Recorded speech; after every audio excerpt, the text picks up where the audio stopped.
नमस्कार। नए नमस्कार। सुर नए सुर के इस लोकप्रिय पटल पर आप सभी का हार्दिक स्वागत, वंदन और अभिनंदन। आप सभी जानते हैं हमारा यह ऐसा भी पटल पूरे विश्व में दिन दूनी रात चौगनी तरक्की कर रहा है और आज में फक्र है। आज की शाम अपनी कविता के नाम है और आज के एक मंच पर एक एक बेहतरीन कलाकार, बेहतरीन कलमकार, साहित्य को समर्पित साहित्यकार आज हमारे बीच में उपस्थित हैं।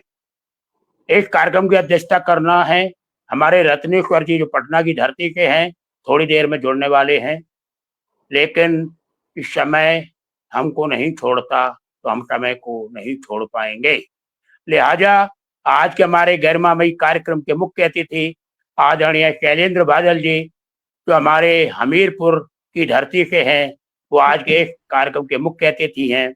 उनको मैं शुभकामनाएं देता हूं। मंचासीन होने के लिए अनुरोध करता हूं, आदरणीय बादल जी आए और मुख्य आतिथ्य को पद को स्वीकार करें। आदरणीय बादल जी। आदरणीय भट्ट साहब का स्वागत करता हूं और मैं अनुमति देता हूं कि इस कार्यक्रम की विधिवत शुरुआत की जाए मां शारदे की वंदना के साथ। बिल्कुल। मैं आप सभी का एक बार पुनः अभिनंदन करते हुए कहना चाहता हूं, निवेदन करता हूं कि पटल पर कविता का यात्रा प्रारंभ हो, उसका आगाज करने के लिए माता सरस्वती का आह्वान किया जाता है। तो मैं माता सरस्वती को यहाँ पर विराजमान करने के लिए, उन्हें यहाँ पर विराजमान कराने के लिए परम आदरणीय शैलेंद्र बादल जी से मैं निवेदन करूंगा, माँ सरस्वती को आह्वान करें और हमारे पटल पर लाकर एक मंच को गरिमा को ताकत दें, आशीर्वाद दें। आदरणीय बादल जी। मां सरस्वती के पावन चरणों में वंदन नमन प्रणाम करता हूं और सुनिएगा।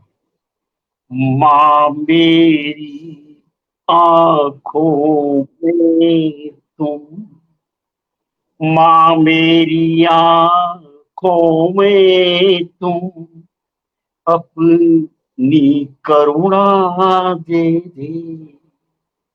मां मेरी आंखों में तुम, अपनी करुणा दे दे, अपनी करुणा दे दे। है चोट किसी को लगी, है चोट किसी को लगे, पर दर्द मुझे दे दे, पर दर्द मुझे दे दे। मां सारा जग ही तेरा, इसे ज्ञान दान दे दे। मां सारा जग ही तेरा, इसे ज्ञान दान दे दे, इसे ज्ञान दान दे दे। मां मेरी वाणी को तुम, मां मेरी वाणी को तुम, अपने अक्षर दे दे।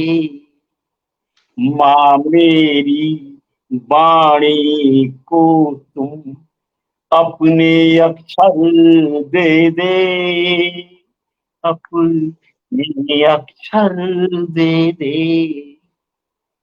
हो दूर कलुष मन से, हो दूर कलुष मन से, सद भाव विश्व को दे दे, सद्भाव विश्व को दे दे।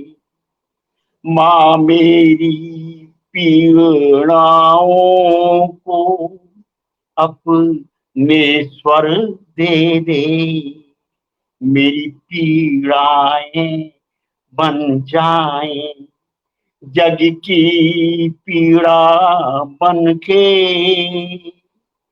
मां मेरी वाणी को तुम, अपने अक्षर दे दो, अपने अक्षर दे दो, माँ मेरी आंखों को तुम अपनी करुणा दे दे, अपनी ममता दे दे। जय मां साहब। बहुत सुंदर, बहुत सुंदर। माँ वीणा वादनी शनैः शनैः आकर के हमारे मंच पर पटल पर विराजमान हो चुकी हैं। आदरणीय बादल जी ने उनकी अगवानी की है और मैं समृद्ध मंच की ओर से माँ वीणा वादनी को नमन करता हूँ, आशीर्वाद प्राप्त करता हूँ।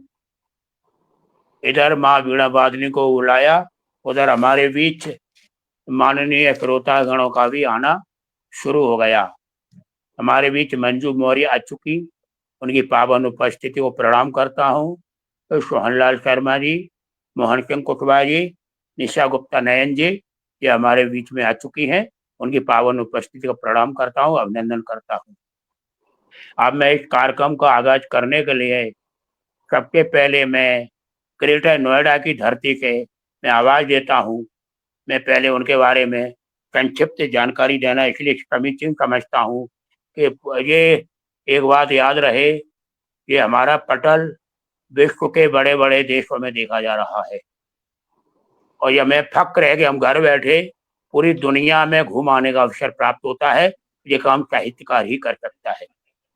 ऑनलाइन कवि सम्मेलन का यही सबसे बड़ा फायदा है। जो हमारे बीच में जिनका मुझे इंतजार था, इंतजार की घड़ी खत्म हो चुकी है। परमाणु आदरणीय रत्नेश्वर सिंह जी पटना की धरती से विराजमान हो चुके हैं। आज के कार्यक्रम के गर्मामय अध्यक्ष हैं, उनका मैं स्वागत, वंदन और अभिनंदन करता हूँ। जैसा कि मैं निवेदन कर रहा था, डॉक्टर अनीता त्रिपाठी ओम, जो हमारे ग्रेटर नोएडा के हैं, आपने BSc, BEd, MA, PG diploma in computer application से किया है। आपकी बहुत सारी पुस्तकें प्रकाशित होकर आ चुकी हैं। परिचय बड़ा लंबा है, लंबा यहाँ पर परिचय देना संभव नहीं हो सकता है। बेहतर यही है कि हम एक दूसरे के बारे में परिचय प्राप्त करें, उनके कृतित्व को जाने समझें, यही वो अच्छा रहेगा। और उनके बहुत सारी उन्होंने संपादक भी रही हैं बहुत पत्रिकाओं में और तमाम साझा संकलन में उनकी कविताएं प्रकाशित हुई हैं। और ऐसे हमारे मानस पुत्री हमारे बीच में आकर मुझे फक्र हो रहा है, इतनी छोटी सी उम्र में इतना बड़ा काम कर लिया है। वे विरले ही व्यक्तित्व होते हैं, उनको मैं नमन करता हूँ, आशीर्वाद देता हूँ। बड़े सम्मान के साथ मैं उन्हें आवाज देता हूँ, एक कविता क्रम का आगाज करें और मैं एक दोहे से उन्हें बुलाता हूँ। देखें, बहन अनीता आ रही कविता पढ़ने आज, बहन अनीता आ रही कविता पढ़ने आज, स्वागत स्वागत करते आपका, स्वागत करते आपका, करें आज आगाज, करें आज आगाज। अनीता जी आए, एक काव्य वृष्टि करें, बरसात का मौसम है, कविता की भी वर्षा यहाँ होनी चाहिए। आइए अनीता जी, स्वागत, वंदन, अभिनंदन। हमारे बीच डॉक्टर कुमार वर्मा जी आ चुके, उनकी पावन उपस्थिति को प्रणाम करता हूँ, अभिनंदन करता हूँ। आइए अनीता जी कविता पाठ करें। धन्यवाद आदरणीय। नए सुर के समस्त संचालक मंडल को बहुत बहुत आभार, हमारे मुख्य अतिथि को बहुत प्रणाम और हमारे साथ जुड़े हुए सभी सुधी जनों को माँ तुलजा भवानी के चरणों का वंदन करते हुए मैं अपनी रचना प्रस्तुत करती हूँ। ये एक व्यथा है, जिस तरह से आज का परिवेश है उस परिवेश को देखते हुए ये मेरी व्यथा है, जो मैंने कविता के माध्यम से कहने की कोशिश की है। आप सबका आशीर्वाद चाहूंगी। मौन हूँ पर क्यों नजर आता नहीं, मौन हूँ पर क्यों नजर आता नहीं, कंठ है अवरुद्ध पर मैं रो रही हूँ, मैं रो रही हूँ। मौन हूँ पर क्यों नजर आता नहीं, कंठ है अवरुद्ध पर मैं रो रही हूँ। वक्ष में उपजी हुई ज्वालामुखी, अश्रुओं के अर्घ से मैं धो रही हूँ, मैं रो रही हूँ, मैं रो रही हूँ। अस्फुटित और पल्लवित होगा कदाचित मैं इसी उम्मीद में ऊसर धरा पर, याचना की वीथिका पर बिन रुके, याचना की वीथिका पर बिन रुके, अनवरत एक नेह अंकुर हूँ, मैं रो रही हूँ। मौन हूँ पर क्यों नजर आता नहीं। और अगला बंद है, जिस तरह आजकल आधुनिकता की दौड़ में मर्यादाओं का हनन हो रहा है, लोग व्यूअर्स बढ़ाने के लिए, लाइक्स पाने के लिए अपनी लज्जा मर्यादाओं का हनन करते जा रहे हैं, उसे कहने की मेरा प्रयास है। ये प्रगति और स्वार्थ में डूबा चमन, ये प्रगति और स्वार्थ में डूबा चमन, शील लज्जा मूल्यों का है हनन, जिसकी रक्षा को कभी जौहर हुआ, जिसकी कभी जौहर हुआ, अब निरंतर रील में सब धो रही हैं। मौन हूँ मैं क्यों नजर आता नहीं, कंठ है अवरुद्ध मैं रो रही हूँ, मैं रो रही हूँ। और अभी हमारा विमान दुर्घटना हुआ, उसको कहने की कोशिश कि भाग्य की इस त्रासदी को क्या कहें, बेवजह मारे गए जो दूध मुहे, प्रश्न यह विचलित हृदय को कर रहा, प्रश्न ये विचलित हृदय को कर है कहाँ ईश्वर धरा ये रो रही है, वक्ष में उपजी है जो ज्वालामुखी, अश्रुओं के अर्घ से मैं धो रही हूँ, मैं रो रही हूँ, मैं रो रही हूँ। बहुत बहुत धन्यवाद, बहुत बहुत धन्यवाद आदरणीय। बहुत बहुत अच्छा, बहुत सुंदर अनीता जी, आपने गंभीर कर दिया। मैं रो रही हूँ व्यथा कथा को अपने शब्दों में पिरोया। मैं निवेदन करता हूँ एक रचना का पाठ और करें। आदरणीय अनीता जी, एक कविता और पढ़ें आप। जी आदरणीय। और अगली रचना मैं सुनाना चाहूंगी। जिस तरह से आज संबंध है, बाहर से सब कुछ बहुत अच्छा लगता है, हरा भरा दिखता है, लेकिन लाहल है। तो जो मैं अपने आसपास देख रही हूँ उसी को कहने की कोशिश है मेरी। दोनों तरफ है प्रेम कदाचित, होता प्रतीत एक दूरी है, दोनों तरफ है प्रेम कदाचित, होता प्रतीत एक दूरी है, दोनों ने खुल कर की बातें फिर भी व्यथा अधूरी है। दोनों ने खुल कर की बातें फिर भी कथा अधूरी है। दिन की थकन लपेटे तन पर, ना जाने क्या बोझ है मन पर। दिन की थकन लपेटे तन पर, ना जाने क्या बोझ पर, बिना मिले ही साथ चल रहे, रेल की पटरी सा जीवन भर। जिस तरह की रेल की पटरियां साथ साथ चलती हैं मगर कभी मिल नहीं पाती हैं।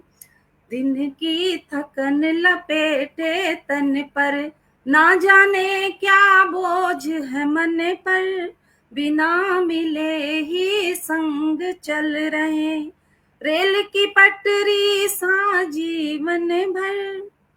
दोनों भरे भरे भीतर से, दोनों भरे भरे भीतर से, क्यों शब्द विराम जरूरी है। दोनों ने खुल कर की बातें फिर भी व्यथा अधूरी है। दोनों ने खुल कर की बातें फिर भी कथा अधूरी।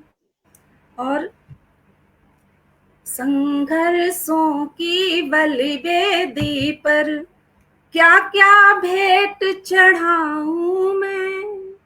संघर्षों की बलि वेदी पर क्या क्या भेंट चढ़ाऊं मैं। किससे प्रत्युत्तर पाऊंगी, किससे विपदा गाऊं मैं। हर हाँ में एक ना भी है, हर हाँ में शामिल एक ना भी, ये कैसी मंजूरी है। दोनों ने खुल कर की बातें फिर भी व्यथा अधूरी है। दोनों ने खुल कर की बातें फिर भी कथा अधूरी है। और अगर समय है तो एक बंद और पढ़।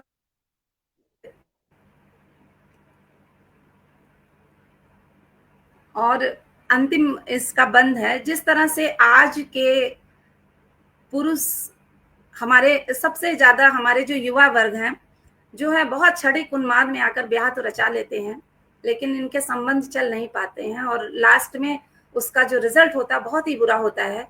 या तो सुसाइड होता है और या तो तलाक होता है या तो एक दूसरे का कत्ल कराया जाता है। तो उस पे लिखने की मेरी कोशिश की। बिन सोचे उन्माद के मद में सप्तपदी की कर ली फेरे। बिन सोचे उन्माद के मद में सप्तपदी की कर ली फेरे। जब तक बात समझ में आए लोक लाज मर्यादा घेरे। जब तक बात समझ में आए लोक मर्यादा घेरे। मन का मेल नहीं जब दिल में संग रहना क्यों मजबूरी है। दोनों ने खुल कर की बातें फिर भी कथा अधूरी है, फिर भी व्यथा अधूरी है। दोनों तरफ है प्रेम कदाचित होता प्रतीत एक दूरी है।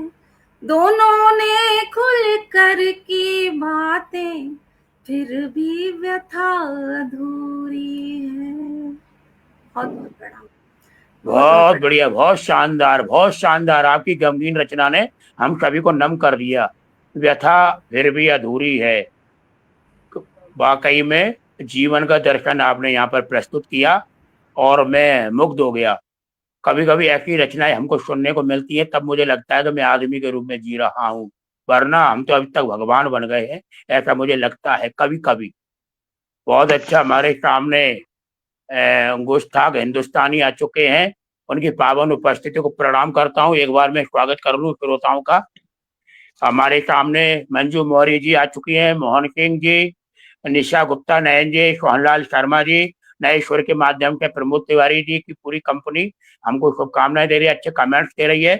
और हमारे प्रमोद तिवारी जी बराबर व्यक्तिगत रूप से भी कमेंट दे रहे हैं। और विनोद शंकर शुक्ल, उनकी पावन उपस्थिति को प्रणाम करता हूँ। और मैं रूपम झा भी आ चुकी हैं, हमारे सामने एस.एन. पांडे जी भी आ चुके हैं, उनकी पावन उपस्थिति को प्रणाम करता हूँ। भाई दबे कोई श्रोता अगर छूट जाए कि मुझे मेरी उम्र का लिहाज करते हुए माफ कर देना, क्योंकि नजर का दोष, उम्र का दोष दोनों ही लागू है। शायद हमें बादल जी समर्थन देंगे, रत्नेश्वर जी समर्थन देंगे, यही मैं कहना चाहता हूँ। फिर भी जाने अनजाने में कोई नाम अगर छूट जाता है, मैं माफी तो नहीं मांगूंगा, माफी मांगना तो भगवान से मांगना कि मुझे 70 साल का क्यों बनाया। मैं तो हास्य व्यंग का कवि हूँ, सभी जानते हैं आप। और मैं बड़ा अच्छा लग रहा है, मन की भावना आ चुकी है। मन की भावना, इनका नाम है भावना मिश्र, एक मन की भावना व्यक्त करती हैं। उनकी पावन उपस्थिति को प्रणाम करता हूँ। चलिए मैं आगे चलता हूँ, अगले पड़ाव पर हमारे बीच अहमदाबाद ले चलता हूँ। अहमदाबाद ले चलता हूँ, उनके विषय में थोड़ी जानकारी दे दूं। आप डॉक्टर आशा सिंह जी शिकरवार जी हैं, आप अहमदाबाद से हैं। आपने MA, MPhil, PhD Gujarat university से किया है और साहित्य में आपकी गहन रुचि है, कविता, लघु कथा, कहानी, गजल और बहुत सारी उपलब्धियां हैं। मैं बड़ा मतलब गर्व हो रहा है, यहाँ पर जितने भी हमारे कलमकार हैं सब अपने फन के मालिक हैं। इनका परिचय इतना लंबा है, अगर इन पर वृत्त चित्र बनाया जाए तभी हम कुछ कर पाएंगे। कभी कभी ऐसा महसूस होता है, फिर बताना इसलिए जरूरी हो जाता है कि साहित्य के लिए जो हम करते हैं तो साहित्य के विषय में पूरे श्रोताओं के सामने रखना। हमारे सामने ब्रजेंद्र सुनीता सैनी भी आ चुकी हैं, उनकी पावन उपस्थिति को प्रणाम करता हूँ। और हमारे आशा सिंह जी ने बहुत सारे काम किए, विशेषता इनका विषय रहा है उस औरत के बारे में, स्त्रीगंध, हथेली पर सूरज और नई नई अब तमाम अखिल भारतीय पत्र पत्रिकाओं में आपकी रचनाएं प्रकाशित होती रही हैं और ढेर सारा सम्मान पुरस्कार उन्होंने प्राप्त किए हैं। और मैं बस उनको बड़े सम्मान के साथ बुलाता हूँ और ध्यान चाहूंगा, 2 पंक्तियां निवेदन करूं। आशा से आशा जुड़ी, गणित का विद्यार्थी होने के नाते कह सकता हूँ, आशा से आशा जुड़ी, आशा पूरी होए। आशा से आशा जुड़ी, आशा पूरी होए। आशा किरण न छोड़िए, आशा किरण न छोड़िए, आशा कर हर कोई, आशा कर हर कोई। बड़े सम्मान के साथ डॉक्टर आशा सिंह शिकरवार जी आए, इस पावन मंच पर अपनी कविता की वानगी प्रस्तुत करे आदरणीय आशा जी। सत्यम दुबे जी उनकी हमारी उपस्थिति हुई। सत्यम दुबे जी, मैं श्रोताओं के रूप में सत्यम दुबे जी आ चुके, उनकी पावन उपस्थिति को प्रणाम करता हूँ। और हमारे शेखर त्रिपाठी जी भी हैं। चलिए आशा जी कविता पाठ करें। मेरा प्रणाम, मंच को प्रणाम, सरस्वती माता को प्रणाम, जय भवानी। चलिए आज मैं अपना काव्य पाठ आप तक पहुंचाने की कोशिश करूंगी और मैं कोशिश करूंगी कि जो नए एकदम विषय है, अभी हाल ही में जो घटा है, आप अहमदाबाद की बात कर रहे हैं, तो अहमदाबाद विमान दुर्घटना की सबसे पहले मैं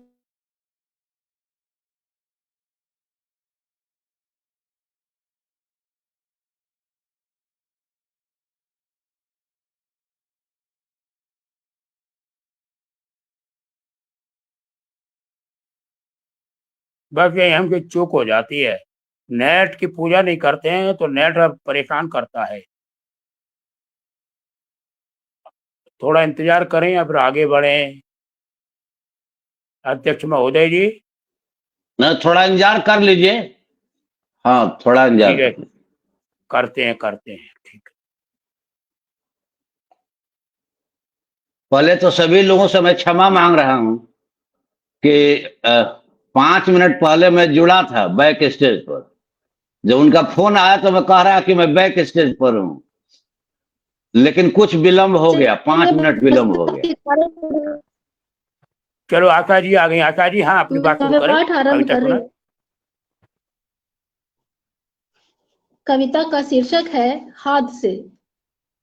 हाथ से सिखाते हैं हमें पर दुख पढ़ना, हाथ से सिखाते हैं हमें हाथ बढ़ाना, हाथ से सिखाते हैं हमें सामाजिक सरोकारों से जुड़ना, हाथ से सिखाते हैं हमें चुप्पी तोड़ना, हाथ से सिखाते हैं हमें आवाज उठाना।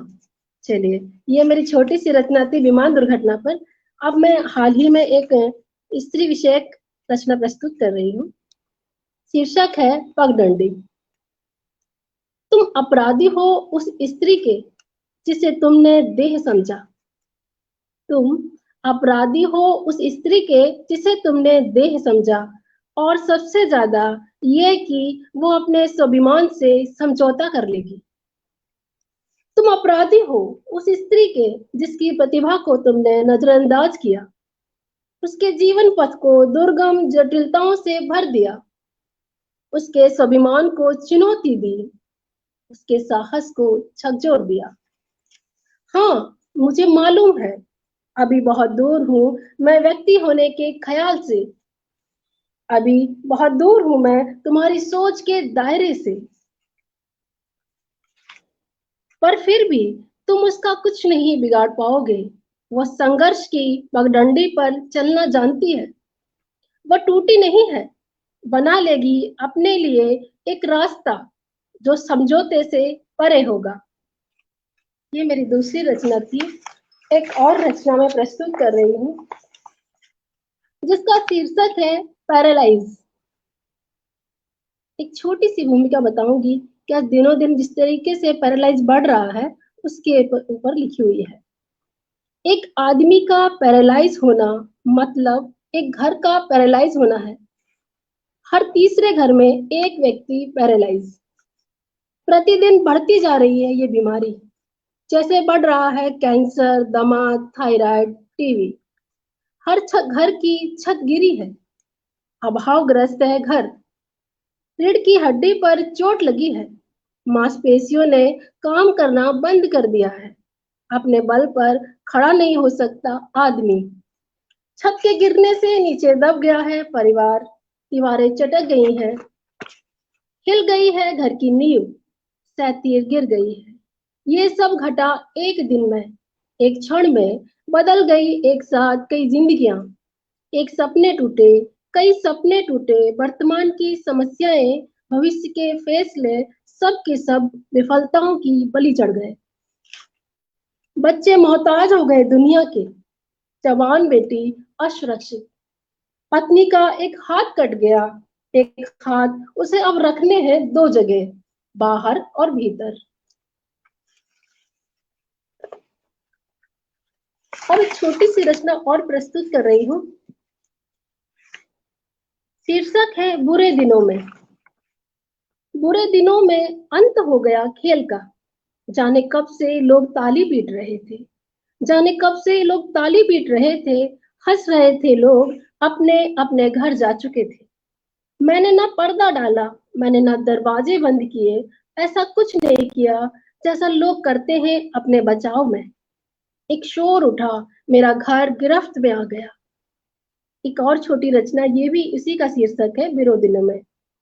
हमने एक रोटी देखी जिसे हमने थाली में रखी, जिसे आधी आधी खाई, हमने निवाला एक दूसरे की तरफ बढ़ाया, हमने जिंदगी की हकीकत से वाकिफ हुए और हमने पहली बार एक दूसरे की आंखों में झांका।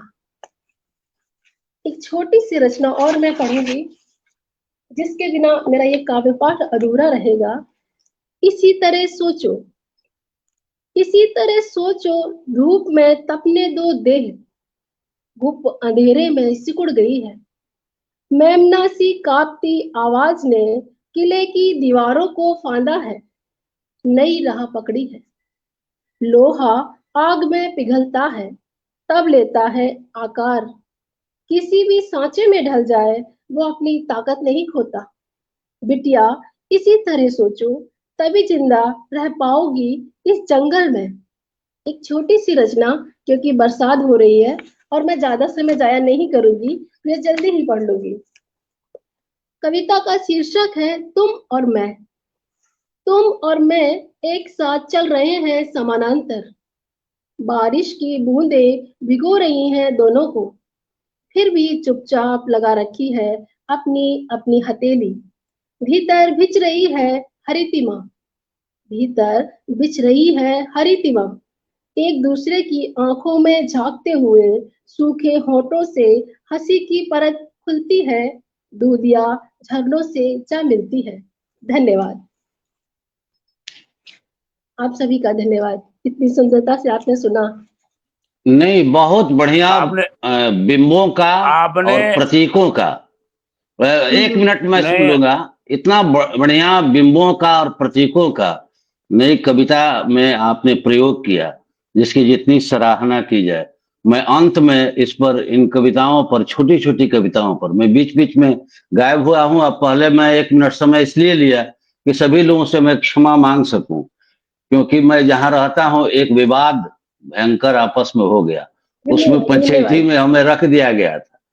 इसलिए मैं चाहूंगा कि आप लोग मुझे क्षमा करेंगे, कोई विलंब हो गया मुझे जुड़ने में।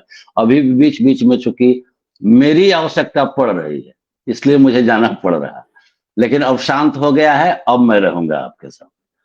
मैं आशा ही नहीं वरन पूर्ण विश्वास है कि आप सभी लोग मेरी समस्या को ध्यान में रखते हुए मुझे क्षमा करेंगे।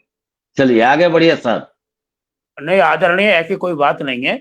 मजबूरियां होती हैं, बेवफा कोई नहीं होता है, ये हमेशा सनद है। ये बहुत आशा जी ने रचना तो बढ़िया पढ़ी है, छोटी छोटी रचनाओं के माध्यम से गागर में सागर भरी है। लेकिन मैं चाहता हूँ, अब हमारा कोटा पूरा नहीं हुआ, आपकी 2-3 रचनाएं और सुनना बाकी है। इसलिए आशा जी इसी तरह विचार की कविताएं और रखें, क्योंकि हमें बहुत जरूरी है। क्योंकि हम जब तक पूरे डूब नहीं जाए तो हमें पता नहीं चल पाता कि हम कहाँ पर हैं। कहते हैं ना, चलो डूब लें, चलो डूब लें, बहुत तैर चुके जिंदगानी में, चलो डूब लें, बहुत तैर चुके जिंदगानी में। लोग कहते हैं मोती पा गए गहरे पानी में, लोग कहते हैं मोती पा गए गहरे पानी में। हमें मोती की जरूरत है। और मैं तब तक मैं जरा स्वागत कर लूं, हमारे बीच में बहुत जाने माने संचालक कवि आदरणीय पंकज कुमार खरे जी आ चुके हैं, उनकी पावन उपस्थिति को प्रणाम करता हूं। और हमारे परम प्रिय संजय गुप्ता जी, उनकी पावन उपस्थिति को प्रणाम करता हूं। गुस्ताख हिंदुस्तानी बराबर जुड़े हुए हैं। और राम नरेश विद्यार्थी जी हमारे बीच आ चुके हैं, और आप सभी को मैं प्रणाम करता हूँ। मोहन सिंह जी कुशवाहा, निशा गुप्ता, नयन जी और सभी लोग आए हुए हैं, उनकी पावन उपस्थिति प्रणाम करता हूँ। हौसला अफजाई कर रहे हैं, उनसे निवेदन है इसी तरह जुड़े रहे, हम सभी को आशीर्वाद देते रहे। हाँ आशा जी, अपनी रचना का पाठ करें। चलिए, एक छोटी सी रचना है, संवाद और मनुष्य। दो लोग करते हैं संवाद, बनता है शहद। बहुत जरूरी है शहद का बनते रहना। दो लोगों के बीच दीवारों से संवाद निरर्थक है। वह है संवेदनाओं का एक तरफा संवाद, लिखता है पीड़ा की गाथा। संवाद पर टिका है संसार, संसार की सृष्टि के लिए रचने होंगे संवाद, जो बेहद आत्मिक हो और संवेदनशील भी। अब एक और रचना पढ़ूंगी मैं। ये अभी हाल ही में, ये एक और रचना है जिसका शीर्षक है आतंकवाद, जो हाल ही में छपी है त्रैमासिक ग्लोबल साहित्य संसार में। हथियारों का कोई धर्म नहीं, वे जब भी आते हैं दन गोलियां बरसाते हैं, बारूद की तबाही लाते हैं। उनके भीतर न दया होती है, न करुणा, न प्रेम। लाशों के ढेर पर बैठकर अपने धर्म को बड़ा बताते हैं। दहशतगर्द अरबों खरबों की संख्या को चुनौती देते हैं, कायर की तरह छिपकर वार करते हैं। एक और छोटी कविता है। उन्हें जो पढ़ाया जाता है वही बोलते हैं, उन्हें जो समझाया जाता है उतना ही समझते हैं, उन्हें जो कहा जाता है वही दागते हैं गोली। बताओ गोली का कौन सा धर्म है? वो तो आदमी, बच्चा, बूढ़ा, जवान, न स्त्री न पुरुष कुछ नहीं देखती। सीने के आर पार होती है, छाती से फूटती है रक्त की धार। इसका तीसरा हिस्सा है, गोली बारूद आतंकी के पीछे जो सरगना है वही जानता है कहाँ कहाँ हमले करने हैं, किस देश में कहाँ। कोई तो है रचता है आतंक की साजिशें। मुट्ठी भर लोगों की दहशत से पृथ्वी ढक रही है बारूदी धुआं से, धरती पर बह रही है लाल नदी। चलिए सर आगे बढ़िए आप, और मैं सुनाऊं क्या, हो गया? नहीं हो गया, बहुत अच्छा रहा, हो गया आपका, बहुत अच्छा रहा। मन तो भरता नहीं है, ये बात तो सही, मन कभी नहीं भरता है। और हमें समझ में नहीं आता, एक बात मैं पूछना चाहता हूँ अध्यक्ष महोदय, दिल भरता है कभी नहीं भरता है? दिल खाली कब होता है, भरता कब है? कहते दिल भर गया, फिर कहते दिल नहीं भरा, ये दोनों बातें विसंगति विरोधाभास सामने आता है। बहुत बढ़िया भाई आशा जी, आपने अच्छा रचना का पाठ किया, बहुत बहुत बधाइयाँ आपको। और वाकई में हमें ऐसे विचारों की जरूरत है। और मैं आगे बढ़ता हूँ बिना भूमिका के, और हमारे बहुत सारे कमेंट्स आ रहे हैं। बहुत अच्छा, नए स्वर के हमारे जो यशस्वी संस्थापक आदरणीय प्रमोद तिवारी जी की ये जो मेहनत का परिणाम है और उनका प्रतिफल है, इतना अच्छा शानदार महफिल को सजा रखा है। मैं उन्हें बार बार बधाई देता हूँ, आशीर्वाद देता हूँ। कविताओं के प्रति, साहित्य के प्रति प्रेम और अनुराग हो, वहां दिल भरने का कोई सवाल ही नहीं पैदा होता। बस ये वही बात, हाँ यही, इसीलिए मैं कहता हूँ दिल कभी नहीं भर सकता। और मैं प्रमोद तिवारी जी को यही कहूंगा, इसी तरह से महफिल सजाते रहे, हम सभी लोगों को यहाँ पर बुलाते रहें। और मैं बिना भूमिका के आगे बढ़ता हूँ, कानपुर की ओर जाता हूँ। कानपुर अपने आप में सुनाम धन्य शहर है। और मैं जो हमारे आर्यन सिंह साहब हैं, जाने माने गीतकार है, श्रृंगार के अलावा अन्य विधाओं में उनका दखल है। मैं उन्हें आवाज देता हूँ, उनका परिचय बता दूं संक्षेप में, ध्यान चाहूंगा। आप आर्यन सिंह रुद्र संकोची के नाम से जाने जाते हैं। आप कानपुर के हैं और आपने एमएससी गणित में किया है, अध्यापक है सरकारी इंटर कॉलेज में। अब आपका जन्म है 1 मार्च 1964। आपने छंद मुक्त कविताएं, गीत, गजल, वंदना, दोहे, मुक्तक, माहिया, पद, शेर, समालोचना में काम किया है। और विशेष रूप से उन्होंने 150 के ऊपर, बल्कि 200 के ऊपर उन्होंने ऑनलाइन काव्य प्रस्तुतियां पटलों पर दी हैं। और 1 दर्जन से अधिक ऑफलाइन भी कार्यक्रम उन्होंने अटेंड किए हैं। और मैं उन्हें बधाई देता हूँ। अब मैं उन्हें आवाज देता हूँ, उसके पहले मैं एक दोहा उनको समर्पित करता हूँ, देखें, ध्यान चाहूंगा। कभी संकोची आ रहे, कभी संकोची आ रहे, छोड़ कभी संकोच, कभी संकोची आ रहे, छोड़ कभी संकोच, कविताएं अच्छी रचें, ऊंची उनकी सोच, कविताएं अच्छी रचें, ऊंची उनकी सोच। आदरणीय आर्यन सिंह साहब, रुद्र संकोची जी आए, एक काव्य गंगा में हमें, धारा में डुबाएं। आइए संकोची जी। मंच को प्रणाम। मंच पर विराजमान श्रेष्ठ, ज्येष्ठ, एक मिनट, हमारे बीच जयपुर की धरती से कन्हैयालाल भिरमर जी आ चुके हैं, जाने माने गीतकार है, कवि हैं। उनकी पावन उपस्थिति को प्रणाम करता हूँ, आभार व्यक्त करता हूँ। हाँ संकोची जी, शुरू करें। मंच पर विराजमान श्रेष्ठ, ज्येष्ठ रचनाकारों का बारंबार अभिवादन, और पटल के उस पार जितने रचनाकार जुड़े हुए हैं सबको बारंबार प्रणाम, स्वागत करते हैं हम लोग। और माँ वीणा वादनी के चरण रज को मस्तक पर लगाते हुए ईश्वर के नाम एक शेर देता हूं। कई मेरे चाहने वाले हैं, मेरा कोई नहीं। कई मेरे चाहने वाले हैं, मेरा कोई नहीं। एक तू ही है जो चाहे मुझे, मेरा भी है। एक तू ही है जो चाहे मुझे, मेरा भी है। ऐसे ईश्वर को भी बारंबार नमन, बंदन, प्रणाम। एक मुक्तक देखिए, चूंकि संचालन हास्य व्यंग के जो पुरोधा हैं हमारे परम आदरणीय भट्ट जी कर रहे हैं, बहुत अच्छा संचालन कर रहे हैं, तो थोड़ा सा एक मुक्तक थोड़ी हास्य पुट लिए हुए है, देखिएगा। हालांकि वो सही भी है, यथार्थ भी है। महिलाएं, और सभी अनुभवी हैं तो अनुभव भी किए होंगे, महिलाएं अपने पति को कमतर आंकती हैं। महिलाएं अपने पति को कमतर आंकती हैं, दूजे पुरुषों को वे भारी भरकम मानती हैं। हर मामले में भारी भरकम। दूजे पुरुषों को वे भारी भरकम मानती हैं, सिखलाती वे उन्हें हमेशा छोटी छोटी बातें, और ऐसा कर उनके जीवन के पन्ने जांचती हैं, ऐसा कर उनके जीवन के पन्ने जांचती हैं। बहुत बहुत आभार। अब देखिए, एक सच्ची घटना पर गीत सुनाता हूं, और हमारे परम आदरणीय अध्यक्ष जी ने ये गीत शायद सुना भी ना हो। कई लोग ना गीत ये सुने होंगे, क्योंकि एक दो बार केवल एक दो पटलों पर सुनाया है।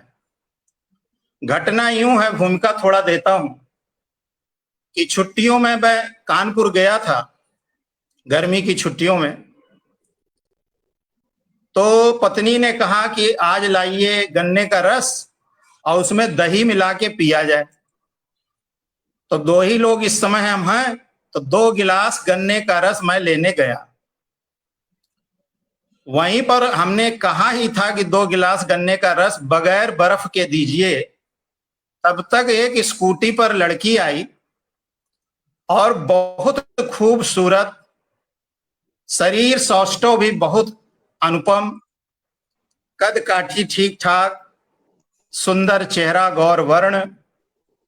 देख कर वो थोड़ा मुझे मुस्कुराई, तो हम समझे हमें पहचानती है क्या। जब उसने उंगलियों को अपना चलाना शुरू किया, तो उसके पहले उस दुकानदार के पास वो आई होगी, तो वो सांकेतिक रूप से उंगलियों को उसने जब चलाना शुरू किया, तब मुझे आभास हुआ कि ये बोल नहीं पाती है, और वो समझ गया इशारा। तो मैंने कहा पहले इसी को भाई दे दो, हम थोड़ा पहले आए हैं, कोई बात नहीं। तो उसको 4 गिलास गन्ने का रस चाहिए था। यही घटना मैं आकर घर में बताया पत्नी को कि ऐसा ऐसा हुआ। मैं अंदर से थोड़ा सा असहज महसूस कर रहा हूं। अब वो 10-15 दिन जो बीत गए, उसी बीच में ये गीत मेरा जब सृजित हो गया, तब थोड़ा मुझे आराम मिला। सुनिएगा। एक लड़की को देखा, एक लड़की को देखा, तो ऐसा लगा जैसे वर्षों का मुझसे हो रिश्ता सगा। एक लड़की को देखा तो ऐसा लगा जैसे वर्षों का मुझसे हो रिश्ता सगा। पहला बंद देखिए। बाजार में आई थी वो स्कूटी चढ़कर, बाजार में आई थी वो स्कूटी चढ़कर, गन्ने का रस लेना था उसे मुझसे भी बढ़कर। मुझे 2 गिलास, उसे 4 गिलास। गन्ने का रस लेना था उसे मुझसे भी बढ़कर, अंगों में उसके अद्भुत कोमल शीतलता, कद काठी मानक से ऊपर, कद काठी मानक से ऊपर मन मस्तिष्क कहता। गोरे बदन पर उसके सुंदर झीना एक जगह, एक लड़की को देखा तो ऐसा लगा जैसे वर्षों का मुझसे हो रिश्ता सगा। दूसरा आयाम देखिए। अधर नयन भौहों से वो बातें करती थी, अधर नयन भौहों से वो बातें करती थी, मूक थी इसलिए। अधर नयन भौहों से वो बातें करती थी, करे इशारे कर से, करे इशारे कर से तब लास्या लगती थी, लास्या माने नृत्यांगना, करे इशारे कर से तब लास्या लगती थी, क्षण भर के कथक के उससे, क्षण भर के कथक से उसके मैं भी रीझ गया, अंतस में जो तंदुल पकता वो भी सीझ गया, अंतस में जो तंदुल पकता वो भी सीझ गया, बेजुबान वो है जब जाना, बेजुबान वो है जब जाना, मैं था ठगा ठगा, एक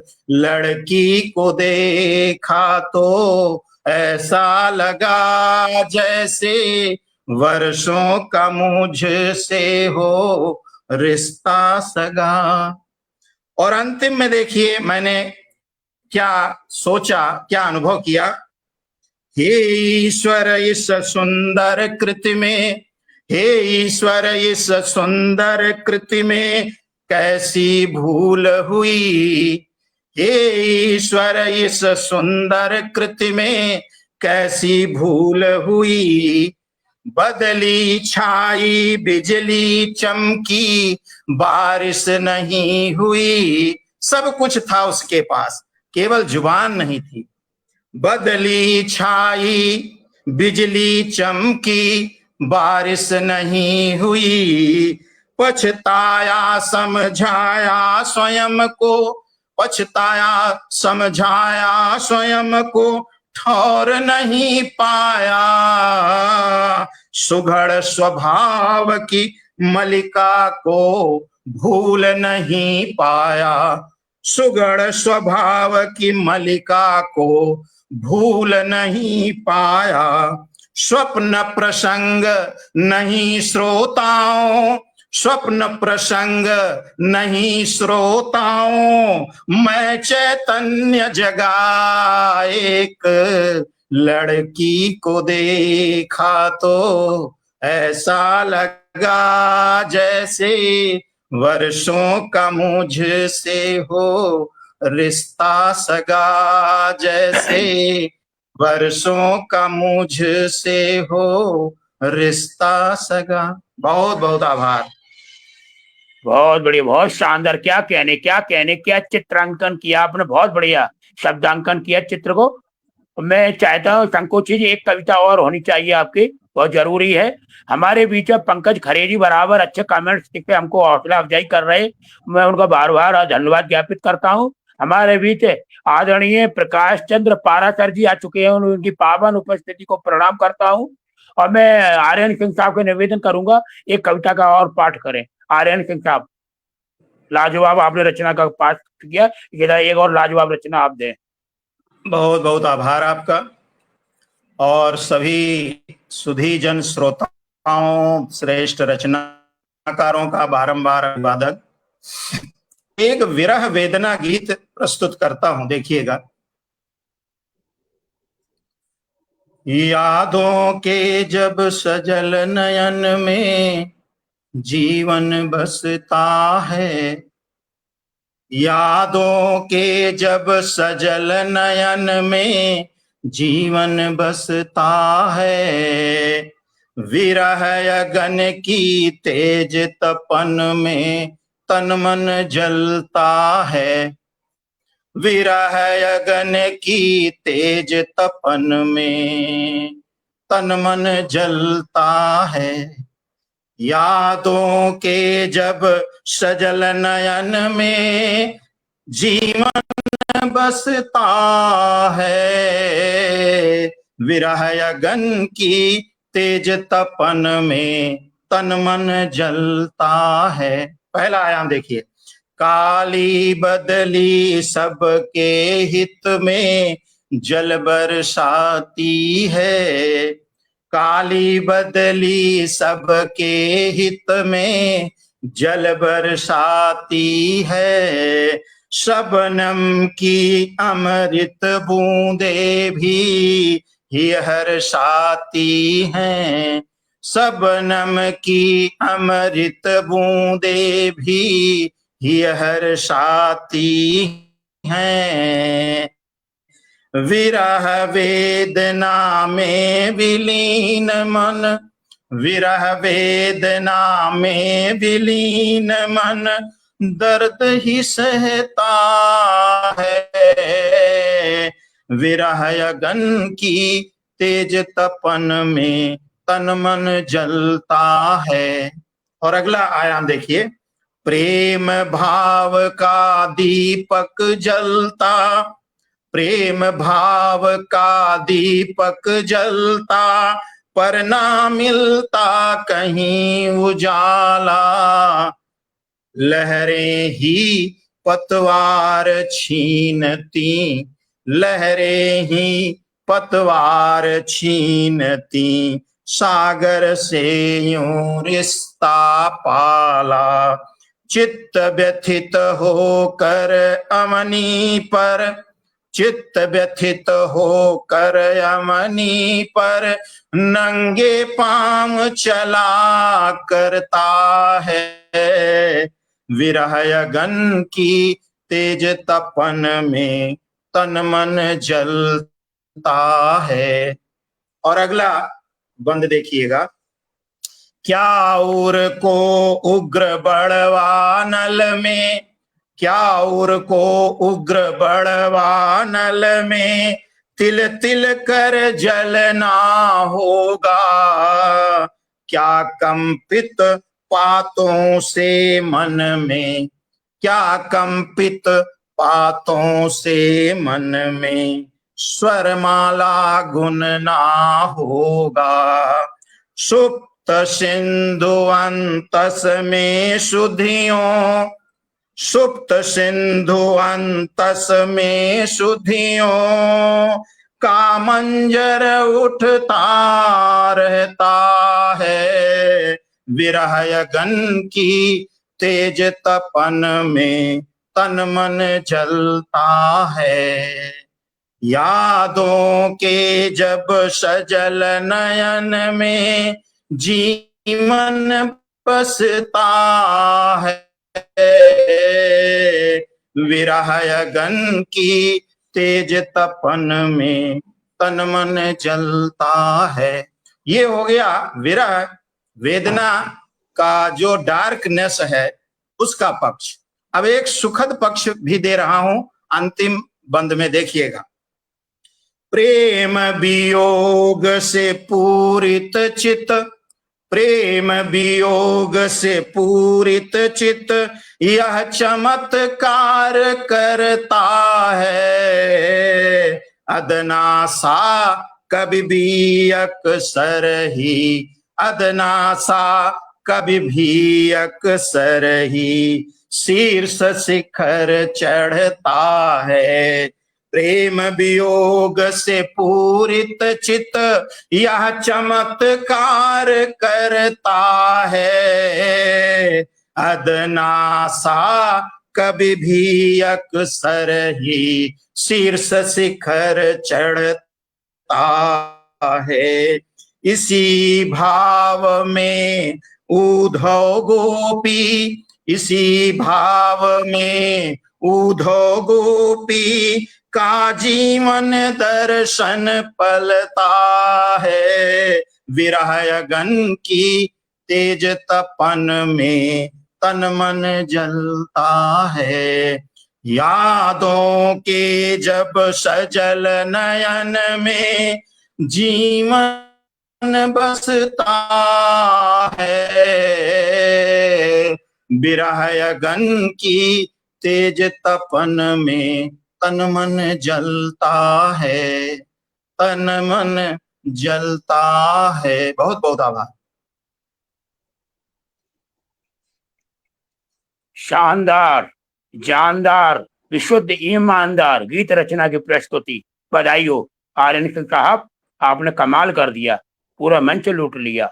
वाकई में एक से बढ़कर एक रचना पर यहाँ पर चर्चा हो रही है। अच्छा पाठ किया आपका भी ने। अब मैं ले चलता हूँ, कहाँ ले चलूं? ग्वालियर की ओर। नहीं, दरअसल आदरणीय भट्ट साहब से मैं एक निवेदन करता हूं कि मुख्य अतिथि को हम लोग सुनेंगे और खूब खूब सुनेंगे, लेकिन इसके पहले डमरू आपके हाथ में, और आपने संचालन के दौरान ही अपनी उम्र भी एक बात ना नहीं, इसलिए कि आपकी क्षणिकाएं, आपकी व्यंग रचनाएं सुनने का लोभ पहले मैं संवरण नहीं कर पा रहा हूं, और जो आपने जो आपकी जो चुटीली जो व्यंग रचनाएं हैं वो दिल को छू जाती हैं, ठीक वैसे ही जैसे हिंदी काव्य मंच पर शरद जोशी का आना हुआ, और शरद जोशी को पहले लोग नहीं मानते थे, लेकिन अपनी चुटीली बातों से काव्य मंच को वो प्रभावित कर लेते थे। जैसे बहुत पूरी जो चिकोटियां होती हैं, चिकोटियां, हाँ आप सुनिए पहले तो। दरअसल ये है कि जब वो चिकोटी ही, वही बात मैं कह रहा हूं जो आप बता रहे हैं कि दरअसल एक पीढ़ी की याद आती है। आप जैसे कुछ जो व्यंग के जो लोग होते हैं, व्यंग जो लिखते हैं, क्योंकि हाथ से लिख देना थोड़ा आसान होता है, व्यंग में बड़ी गंभीरता होती है। मुख्य अतिथि महोदय संभवतः सहमत होंगे। जैसे एक उदाहरण उसी से मैं आपको आमंत्रित करता हूं कि बाजार का ये हाल है, ग्राहक पीला दुकानदार लाल है। बाजार का ये हाल है, ग्राहक पीला दुकानदार लाल है। और जैसे एक दूसरी उससे आवाज में देता हूं आपको बड़ी आदर पूर्वक, क्योंकि गालव ऋषि के धरती से आप आते हैं, उस पवित्र धरा को नमन करते हुए मैं आमंत्रित करता हूं कि दर्जी कहता है, क्या कहा पेट पर टाइट है, क्या कहा पेट पर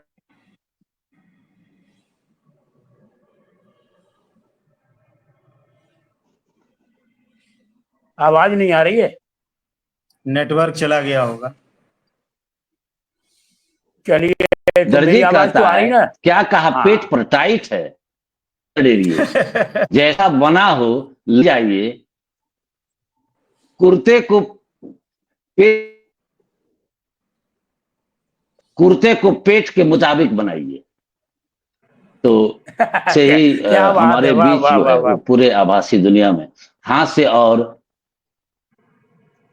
हास्य और व्यंग के जाने माने हस्ताक्षर गालव ऋषि की पवित्र धारा से पधारने वाले आदरणीय भट्ट जी को मैं आमंत्रित करता हूँ, सादर आमंत्रित करता हूँ। बहुत बहुत धन्यवाद आदरणीय संकोची जी, आपने निसंकोच हमारे विषय में बताया और हमारे माननीय परम आदरणीय परम श्रद्धेय शरद जोशी का नाम लिया। ये हमारा सौभाग्य है। उनके सानिध्य में मैंने भी युवा कवि के रूप में कविता पाठ कर चुका। हरिशंकर परशाई, सुरेंद्र शर्मा जो हमारे आज हैं हिंदुस्तान के बेताज बादशाह हैं, इन सभी के बीच में मुझे कविता पाठ करने का अवसर हुआ। परमादरणीय सुरेश नीरव हमारे बड़े भाई हैं, ग्वालियर के ही हैं, उनके साथ मैंने कविता पाठ किया। पहली बार कवि सम्मेलन में सुरेश नीरव के संचालन मैंने कविता पाठ किया है। और मैं निवेदन करता हूँ ज्यादा समय न लेते हुए मैं एक मुक्तक रखना चाहता हूँ, क्योंकि दर्द से बात शुरू हुई थी तो मुझे भी दर्द होता है। मैं तो कहता हूँ ये दोस्तों की महफिलें रंगीन होती, ये दोस्तों की महफिलें रंगीन होती, इसमें नहीं कोई गमगीन होती। मैं भी सोचता हूँ खूब हंस लूं, लेकिन खटकती दिल में छुपी संगीन होती, लेकिन खटकती दिल में छुपी संगीन होती। तो मैं कहना चाहता हूँ चार पंक्ति मुक्तक के माध्यम से देखें, इसको चकोटी भी हम कह सकते हैं। देखें, जिंदगी के नुक्कड़ पर दर्द की मेरी दुकान है, जिंदगी के नुक्कड़ पर दर्द की मेरी दुकान है, जहां पर सजा दिया मैंने खुशियों का सामान है, जहां पर सजा दिया मैंने खुशियों का सामान है। अपने आंसू दे जाना बदले में मुस्कान ले जाना, अपने आंसू दे जाना बदले में मुस्कान ले जाना। पर्दा नहीं है यारो, पर्दा नहीं है यारो, बेपर्द हमारा मकान है, बेपर्द हमारा मकान है, बेपर्द हमारा मकान है। आइए पहले सबके पहले एक क्षणिका एक चकोटी आपके सामने रखता हूं, ध्यान चाहूंगा। जब तमाम षड्यंत्रकारियों का दमन हुआ था, जब तमाम षड्यंत्रकारियों का दमन हुआ था, तब कहीं दुर्योधन के मामा शकुनी ने जन्म लिया था, तब कहीं दुर्योधन के मामा शकुनी ने जन्म लिया था। लेकिन जिस दिन शकुनी हमारे देश की धरती पर मरा है, कलही की जड़ बो गया है, तभी तो यहाँ का हर आदमी शकुनी हो गया है, तभी तो यहाँ का हर आदमी शकुनी हो गया है। अब मैं थोड़ा मैं अपनी बात रखूंगा। मैं एक कविता आपके सामने रखना चाहता हूँ, निवेदन करता हूँ। देखें, एक व्यंग्य गजल आपके सामने रखता हूँ, ध्यान चाहूंगा। देखिए क्या है, यहाँ क्षण भर का रोदन बहुत होता है, यहाँ क्षण भर का रोदन बहुत होता है। लोग क्या कहते हैं, लोग मिलते हैं अपनी कहानी सुनाते ना, दिल की बात दिल में छुपाई न गई, दिल की बात दिल में छुपाई न गई, दर्द को अल्फाज की पोशाक पहनाई न गई। जब जब शुरू करते हैं अपनी राम कहानी, जब जब हम शुरू करते हैं अपनी राम कहानी, तुमसे सुनते ना बनी, हमसे सुनाई न गई। इसलिए मैं कहता हूँ, यहाँ क्षण भर का रोदन बहुत होता है, यहाँ क्षण भर का रोदन बहुत होता है, दर्द पी जाने का मन बहुत होता है। अंतर की पीड़ा झेलने के लिए मित्र, अंतर की पीड़ा झेलने के लिए मित्र, एक मुस्कान का अर्चन बहुत होता है, एक मुस्कान का अर्चन बहुत होता है। अगर भूखा पेट है, एक बार अगर मुस्करा दो तो भूख मर जाती है, मुस्कान में बहुत बड़ी ताकत होती है। यही मैं कहना चाहता हूँ। एक व्यंग्य गजल आपके सामने रखता हूँ। शेखर त्रिपाठी जी तारीफ कर रहे हैं, बहुत बहुत आपका धन्यवाद। हमारे बीच शेखर त्रिपाठी जी जुड़े हैं, अनीता त्रिपाठी जी इधर भी है, उधर दोनों तरफ से कमेंट्स आ रहे हैं। अनीता जी के प्रति मैं शुक्रगुजार हूँ, जिन्होंने मुझे पंक्तियां पसंद की। और मैं ध्यान चाहूंगा, देखें, सूरत, एक मुक्तक फिर याद आ गया सिंह साहब। बन ठनकर जब भी हम निकलते हैं, बन ठनकर जब भी हम निकलते हैं, लोग बागों के दम निकलते हैं। बन ठनकर जब भी हम निकलते हैं, लोग बागों के दम निकलते हैं। जैसे देखो वही गुर्राता है, जैसे देखो वही गुर्राता है, इसलिए घर से कम निकलते हैं, इसलिए घर से कम निकलते हैं, इसलिए घर से कम निकलते हैं। अब देखें, आदरणीय गर्मामय अध्यक्ष महोदय, आपकी समीक्षा से मुझे डर नहीं है, जितना डर मुझे अपनी कविता सुनाने से है। ये तिलमिलाट की भी एक सीमा होती है। व्यंग का काम तिलमिलाट पैदा करना नहीं है, व्यंग का काम है झपकियां खुल जाएं। व्यंग एक कंबल की तरह है, जो ठंड में मजा तो देता है लेकिन चुभता भी है। कहना चाहता हूं, देखे, सूरत, सूरत बला है, बला है, बला है, सूरत बला है, बला है, बला है, सीरत कला है, कला है, कला है। सूरत बला है, बला है, बला है, सीरत कला है, कला है, कला है। दुनिया की भाग दौड़ में तू और, दुनिया की भाग दौड़ में तू और कितना चला है, चला है, चला है। दुनिया की भाग दौड़ में तू और कितना चला है, चला है, चला है। सूरत बला है, बला है, बला है, सीरत कला है, कला है, कला है। देखे, उसने खुदा के नाम पर हमेशा, उसने खुदा के नाम पर हमेशा जग को छला है, छला है, छला है। उसने खुदा के नाम पर हमेशा जग को छला है, छला है, छला है। और देखे, महकते चंदन बनों में देखिए, महकते चंदन बनों में देखिए, अजगर पला है, पला है, पला है। मेरी हर पंक्ति में अनुक्ति अलंकार निकलेगा। व्यंग का यही कहना उद्देश्य होता है कि कम से कम सामने वाले को समझ में आ जाए तो मुझे क्या करना चाहिए। कहते हैं ना, भक्त की रफ्तार में जल्लाद छुरा तो भौंक देता है, लेकिन तकलीफ बहुत होती है, लेकिन खून नहीं निकलता है, खून नहीं निकलता है। यही कहना चाहता हूँ। महकते महकते चंदन बनों में देखिए, महकते चंदन बनों में देखिए, अजगर पला है, अजगर पला है, पला है, पला है। सूरत, और देखें, ध्यान चाहूंगा, अंधेरों से टकराने के लिए, अंधेरों से टकराने के लिए दीपक जला है, जला है, जला है। अंधेरों से टकराने के लिए दीपक जला है, जला है, जला है। कहने को बुरा है मगर आपका, कहने को बुरा है मगर आपका करता भला है, भला है कहने को बुरा है मगर आपका करता भला है भला। देखें, ऊंची चोटी चढ़ने के बाद ही, ध्यान चाहूंगा खास तौर से, ऊंची चोटी चढ़ने के बाद ही सूरज ढला है। ऊंची चोटी चढ़ने के बाद ही सूरज ढला है। और देखें, इरादा अटल था कि नभ छू लेंगे, इरादा अटल था कि नभ छू लेंगे, लेकिन टला है। इरादा अटल था कि नभ छू लेंगे, लेकिन टला है। और देखें, वक्त जरूरत पर बर्फ के जैसा, वक्त जरूरत पर बर्फ के जैसा पत्थर गला है। वक्त जरूरत पर बर्फ के जैसा पत्थर गला है। सूरत भला है। सीरत कला है। दुनिया की भाग दौड़ में तू और कितना चला है। और ये रचना आपके सामने रखी। अब मैं चाहता हूं एक छोटी सी रचना और रख देता हूं मैं आपके बीच में, ज्यादा समय न लूंगा। देखें, एक बिल्कुल व्यंग है, सीधा व्यंग। देखें, आदमी का मूल्य क्यों गिर गया है, आदमी का मूल्य क्यों गिर गया है, इसके लिए दूर मत जाओ, यहीं पर लौट आओ।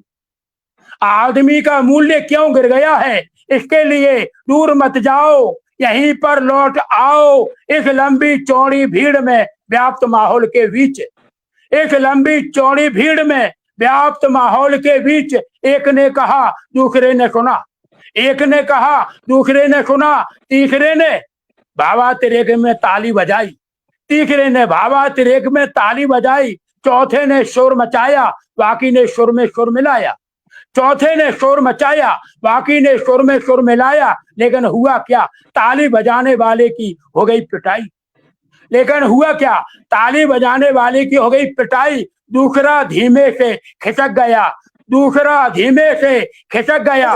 पहला चूंकि नवांकुर था, पहला चूंकि नवांकुर था, वहीं पर खड़ा खड़ा मुरझा गया। और हम आदमी के इतिहास में उनके नाम को दोहराते हैं, और हम आदमी के इतिहास में उनके नाम को दोहराते हैं। तो अमुक व्यक्ति वट वृक्ष बनने के प्रयास में जनलोक में विलीन हो गया, वट वृक्ष बनने के प्रयास में जनलोक में विलीन हो गया। बहुत बहुत धन्यवाद। जय हिंद, जय भारत। अब मैं बड़े सम्मान के साथ मैं बढ़ता हूँ हमीरपुर की ओर। हमीरपुर की धरती से हमारे आदरणीय बादल साहब हैं, ध्यान चाहूंगा। देखें,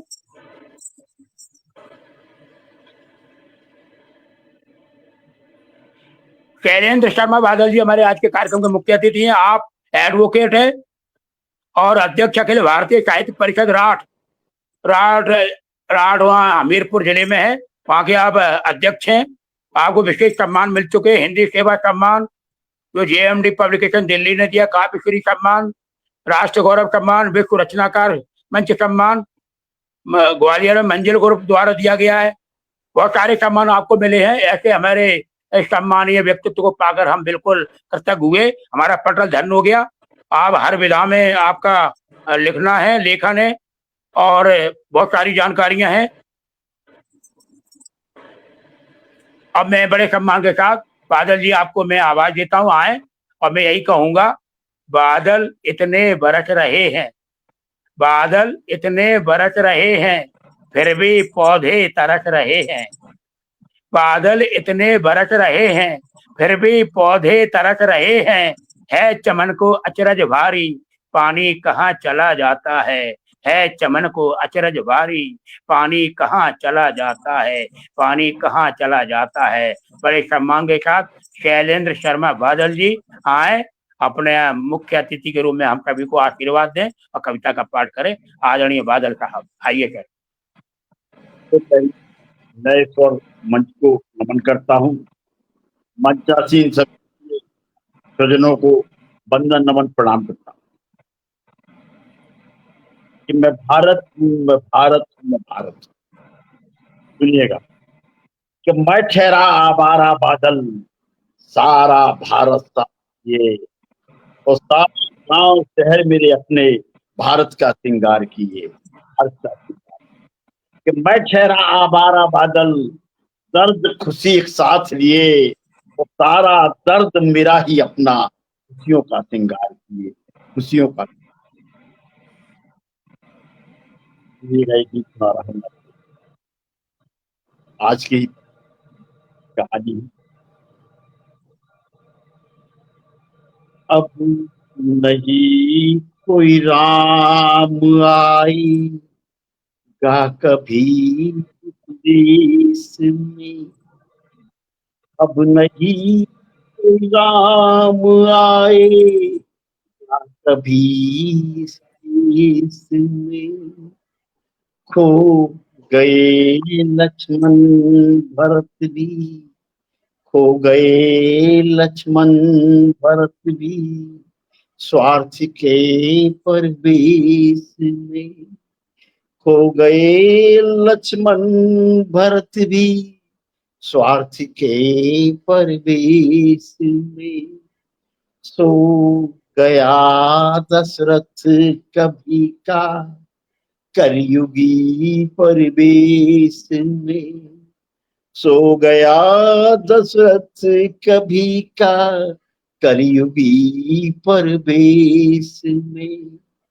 आदर्श में लिपटे हुए, आदर्श में लिपटे हुए, परवार खोए देश ने। आदर्श में लिपटे हुए, संस्कार खोए देश ने। माँ बाप भी अब गैर हैं, माँ बाप भी मेहमान हैं, आज अपने देश में, आज अपने देश में। इन विसंगतियों के बारे में लंकापति रावण क्या सोच रहा है, सुनिएगा जरा उसकी भी विचार। कि रो रहा लंकेश भी, रो रहा लंकेश भी, माथा धोने परदेश में। रो रहा लंकेश भी, माथा धोने परदेश में। क्यों हरी थी जानकी, क्यों हरी थी जानकी, मैंने साधु के परवेश में। क्यों हरी थी जानकी, मैंने साधु के परवेश में। कि कह रहा लंकेश भी, कह रहा लंकेश भी, आओ लखन तुम राम भी, आओ लखन तुम राम जी। आज भारत देश में, आज भारत देश में। कि तोड़ दे उस हाथ को, न छू सके कोई जानकी। तोड़ दे उस हाथ को, न छू सके कोई जानकी। जानकी तो राम, जानकी तो राम की, सोचें सभी देश में, सोचें सभी इस देश में। खाएं शपथ हम जान, खाएं शपथ हम जान की, न रोवे कभी देश में। खाएं शपथ हम जान की, न रोवे कभी देश में, न रोवे कभी देश में।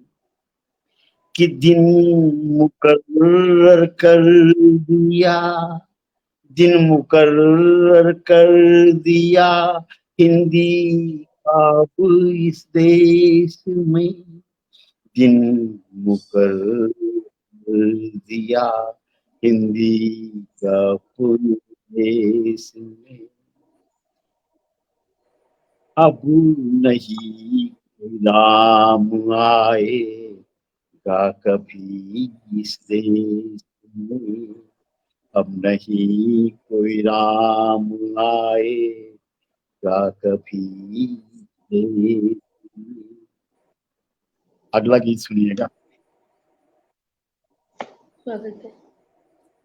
अब नहीं कोई नेह की, अब नहीं कोई नेह के नगमे लिखे संसार में, अब नहीं कोई नेह के नगमे लिखे संसार में, खो गए वो गीत सारे, खो गए वो गीत सारे, अब चलन व्यवहार में, अब चलन व्यवहार में, शांति की बातें जुबानी, शांति की बातें जुबां पर और मन में चोरी है, शांति की बातें जुबां पर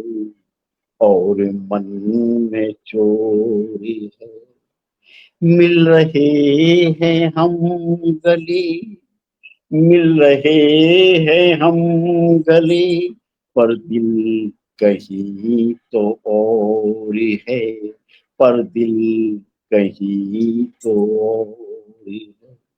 अब रहे नुमा के भेष में, अब रहे नुमा के भेष में, साथी पुराना चोर है, साथी पुराना चोर है, साथी पुराना चोर।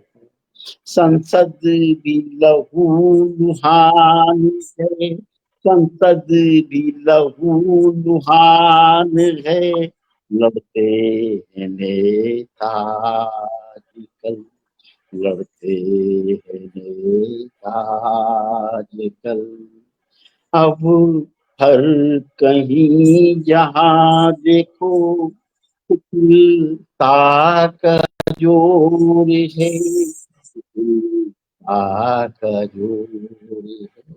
आगे सुनिएगा कि न्याय भी गूंगा हुआ, न्याय भी गूंगा हुआ, आए तो अंधा दौर, ये तो अंधा दौर है कि माँ हटा दे पट्टियां, माँ हटा दे पट्टियां, फिर देखे अपनी आँख से, फिर देखे अपनी आँख से, ये ऐसा दौर है, मतलबी ये दौर है, मतलबी ये दौर है कि रो रहा आवारा बादल, रो रहा आवारा बादल, देखो कैसा दौर है, देखो कैसा दौर है, ये तो अंधा दौर है, ये तो अंधा दौर है। अब नहीं कोने ही नगमे लिखे संसार में, नगमे लिखे संसार में, खो गए वो गीत सारे, खो गए वो गीत सारे, खो गए वो गीत सारे, अब चलन त्योहार में, चलन त्योहार में। कुछ मुक्तक और पेश करना चाहता हूं, अगर आपकी इजाजत हो। सुनिएगा। नहीं नहीं, बिल्कुल बिल्कुल मैं निवेदन कर रहा हूँ आपके। मैं सबसे पहले जरा 1 मिनट श्रोताओं का अभिवादन कर दूं। श्रोता हमारे बीच में जुड़े हुए हैं, आदरणीय प्रकाशचंद पाराशर जी, अनीता त्रिपाठी जी बराबर कमेंट कर रही, दोनों तरफ के पटल पर भी हैं, पटल के बाहर के भी हमें सहारा दे रही, आशीर्वाद दे रही हैं। और मैं प्रमोद तिवारी जी बराबर नए सुर के माध्यम के भी अपनी बात हौसला अफजाई कर रहे हैं, वो कमेंट कर रहे हैं अच्छे अच्छे। पंकज कुमार खरे साहब, संजय गुप्ता जी, गुस्ताख हिंदुस्तानी, रामनरेश विद्यार्थी, और हमारे मंजू मौर्य, मोहन सिंह जी, कुशवाहा जी, निशा गुप्ता जी, सभी लोग जुड़े हुए हैं। और जाने अनजाने कोई अगर नाम छूट जाए उसके लिए मैं क्षमा प्रार्थी हूँ। हाँ बादल साहब, अपनी बात रखें, इस समय की भी अपनी एक सीमा होती है। हाँ रखिए बादल जी, एक रचना और आपकी। 2-3 मुक्तक उसके बाद मैं आपको ही देता हूँ। कि सच्चा ठोकर खा रहा बेईमान ऐस करने लगे, कि सच्चा ठोकर खा रहा। क्या बात है, बहुत बढ़िया बहुत बढ़िया। कितना घुल चुका है सरजमी में आजकल, कि जहर कितना घुल चुका है सरजमी में आजकल, कि आदमी को देखकर खुद आदमी डरने लगे, कि आदमी को देखकर अब आदमी डरने लगे। अगला सुनिएगा। वर्तमान परिप्रेक्ष्य में और अगर देखा जाए तो सारी समस्याओं का हल भी है कि नफरत की चिंगारी से तो झुलस गई दुनिया सारी, तो कहां से इतना पानी लाऊं प्रेम के सागर रीते। इन प्रेम के रीते सागरों को भरने के लिए आज का यही विकल्प है कि हम गीता भी पढ़ेंगे, हम कुरान भी पढ़ेंगे, हम गीता भी पढ़ेंगे, हम कुरान भी पढ़ेंगे, पर सबसे पहले अपना संविधान पढ़ेंगे, पर सबसे पहले अपना संविधान पढ़ेंगे। किसी धर्म में कट्टरता का कोई मान नहीं है, किसी धर्म में कट्टरता का कोई मान नहीं है। हम अपने दिल से सारा हिंदुस्तान पढ़ेंगे, हम अपने दिल से सारा हिंदुस्तान। वाह वाह वाह, क्या बात है, बहुत बढ़िया बहुत बढ़िया बहुत बढ़िया। लास्ट कि मैं ना हिंदू हूं ना मुसलमान, मुझे जीने दो। मैं ना हिंदू हूं ना मुसलमान, मुझे जीने दो। मैं ना सिख हूं ना ईसाई, मुझे जीने दो। मैं ना सिख हूं ना ईसाई, मुझे जीने दो। मैं तुम्हें अपनी राष्ट्र की कसम देता हूं, मैं तुम्हें अपने राष्ट्र की कसम देता हूं। मैं हूं भारतीय, मुझे भारतीय ही समझा जाए। मैं हूं भारतीय, भारतीय तब मेरी पहचान, मुझे जीने दो। मैं हूं भारतीय, भारतीय तब मेरी पहचान, मुझे जीने दो। मैं तुम्हें अपनी मोहब्बत की कसम देता हूं, मुझे मजहब के नाम पे ना बांटा जाए। मैंने इंसान ही बने रहने की कसम खाई है, मुझे केवल और केवल इंसान ही समझा जाए। जय हिंद, जय भारत, वंदे मातरम। बहुत बढ़िया, बहुत सुंदर, बहुत शानदार, वाह वाह वाह वाह, क्या कहने, बहुत बढ़िया। संदेश पर रचना रही, और पहले आपने बहुत बढ़िया रचना का पाठ किया, मैं आपको बधाई देता हूँ। और सबके बड़ी बात, मैं एक बात बता दूं, सच्चा कौम कभी दंगाई नहीं होता। जो सच्चा कौम है वो कभी दंगाई नहीं होता है। दंगाई वही होता है जहाँ स्वार्थ टकराते हैं या बेईमान होता है पूरी तरह से, वो दंगाई होता है। यही मैं कहना चाहता हूँ। चलिए मैं बढ़ता हूँ अध्यक्ष की ओर। हमारे आज के कार्यक्रम के अध्यक्ष आदरणीय रत्नेश्वर जी, डॉक्टर रत्नेश्वर जी, हमारे वहाँ पटना की धरती के हैं। उनके विषय में संक्षिप्त परिचय दे दूं। डॉक्टर रत्नेश्वर सिंह जी, आप पूर्व एसोसिएट प्रोफेसर हैं, SNX कॉलेज सहरसा के रिटायर हुए हैं, और मूल निवासी बलिया के उत्तर प्रदेश के हैं। आप आपकी समकालीन, आपकी पसंदीदा विधा है समकालीन कविता, गीत, मुक्तक, भोजपुरी गीत और 20 पुस्तकों के आप रचनाकार हैं। 20 पुस्तकों की समीक्षा कर चुके हैं। पटना, दूरदर्शन, आकाशवाणी के निरंतर आपकी कविताएं प्रचारित होती हैं। आपका 6 एकल काव्य संग्रह है और 15 साझा संकलन है। सूखे पत्तों की पीड़ा काव्य संग्रह, कल्पना के पंख काव्य संग्रह, मेरी समकालीन कविताएं कवि काव्य संग्रह है। आप सम्मानों का काफी उनके पास है, उनके झोली में काफी सम्मानों की श्रृंखला है लंबी। दिनकर शिखर सम्मान, अखिल भारतीय सर्व भाषा संस्कृति सम्मान, जानकी वल्लभ शास्त्री सम्मान, महाकवि केदारनाथ मिश्र सम्मान हिंदी साहित्य सम्मेलन द्वारा ये सम्मानित किया जा चुके हैं। बहुत सारे उनको सम्मान प्राप्त हुए। ऐसी हमारी बहुमुखी प्रतिभा हमारे जो बीच में है, उनको मैं सम्मान करता हूँ, स्वागत करता हूँ और मैं उन्हें आवाज देता हूँ। आए अध्यक्ष उद्बोधन के साथ और कुछ समीक्षात्मक टिप्पणी रखें, उसके बाद अपनी रचना का पाठ करें और मैं एक दोहे के साथ आपको बुलाता हूँ। देखें, ध्यान चाहूंगा। रत्नेश्वर जी ने गढ़े, रत्नेश्वर जी ने गढ़े रोज नए आयाम, रत्नेश्वर जी ने गढ़े रोज नए आयाम, अद्भुत रचनाकार हैं बार बार प्रणाम, अद्भुत रचनाकार हैं बार बार प्रणाम। आदरणीय डॉक्टर रत्नेश्वर सिंह जी आए, अपनी रचना का पाठ करें और हम सभी लोगों को आशीर्वाद दें। आइए। परम आदरणीय अध्यक्ष जी के चरणों में मैं भी एक मुक्तक पेश करता हूँ। रब का दिया एक प्यारा आज तोहफा है आप। समस्या जो है हो रही है, नेट बाधित हो रहा है रह रहकर। मेरी आवाज पहुंच रही है ना? दिया हाँ, आवाज आ रही है, आवाज आ रही है, आवाज आ रही है, आपकी आ रही है आवाज। तो अभी हमारे जो बहुत जानदार शानदार संचालन कर रहे आदरणीय भट्ट जी ने जो बात कही, उसको यही आप समझिए कि इशारतन ही समय की अपनी एक गरिमा होती है, इशारतन ही शिकवे बयां किए होते, सिए थे होठ तो आंसू भी पी लिए होते। क्या कहने, वाह वाह वाह वाह। इन्होंने तो इन्होंने तो समय की गरिमा बताकर ये मुझे संकेत दे दिया कि हर चीज की अपनी एक अलग सीमा होती है और सही से समय की मर्यादा और गरिमा तो होती ही है। मेरी नजर घड़ी की ओर भी है। मैं सिर्फ इतना कहना चाहता हूं, इसी को आप अध्यक्षीय संबोधन समझ लीजिए चाहे जो, कि डॉक्टर साहब आपका चेहरा पूरा नहीं दिख रहा है। अरे आवाज आ रही है ना? आज थोड़ा बहुत चेहरा पूरा नहीं दिख रहा है, थोड़ा सेट कर लीजिए। हाँ, अब आ रही है। हाँ हाँ, आ रही। हमारा हम लोग अपार्टमेंट में रहते हैं ना, थोड़ा पार्किंग वगैरह का विवाद हो जाता है,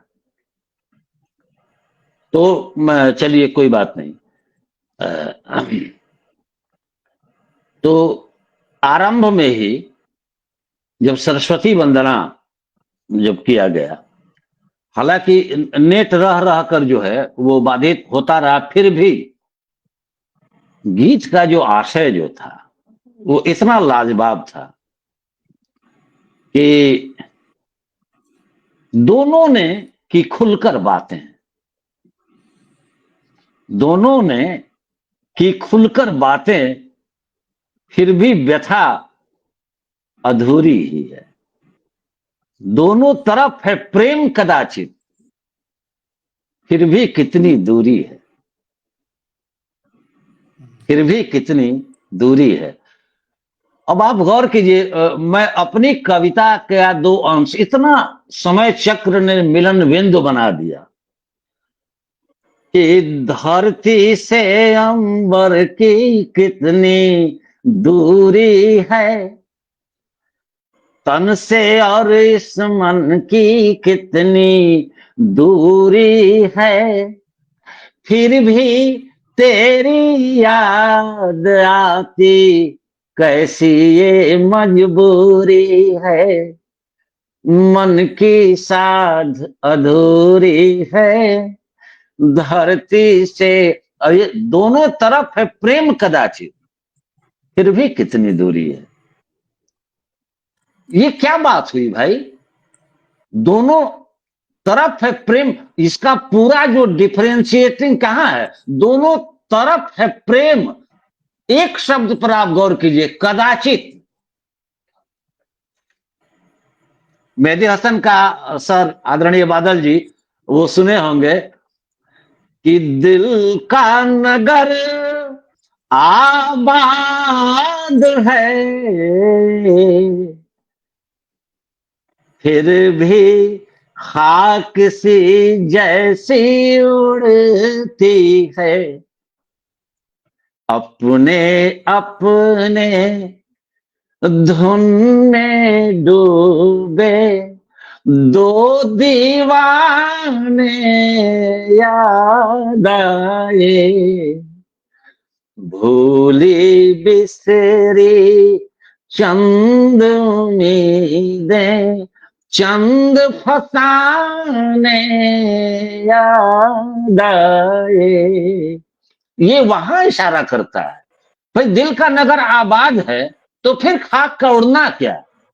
और मैडम ने जब सुनाया कि दोनों ने की खुलकर बातें, फिर भी व्यथा अधूरी है, और फिर दोनों तरफ है प्रेम कदाचित फिर भी कितनी दूरी है, दिल का नगर आबाद है फिर भी खाक सी जैसी उड़ती है।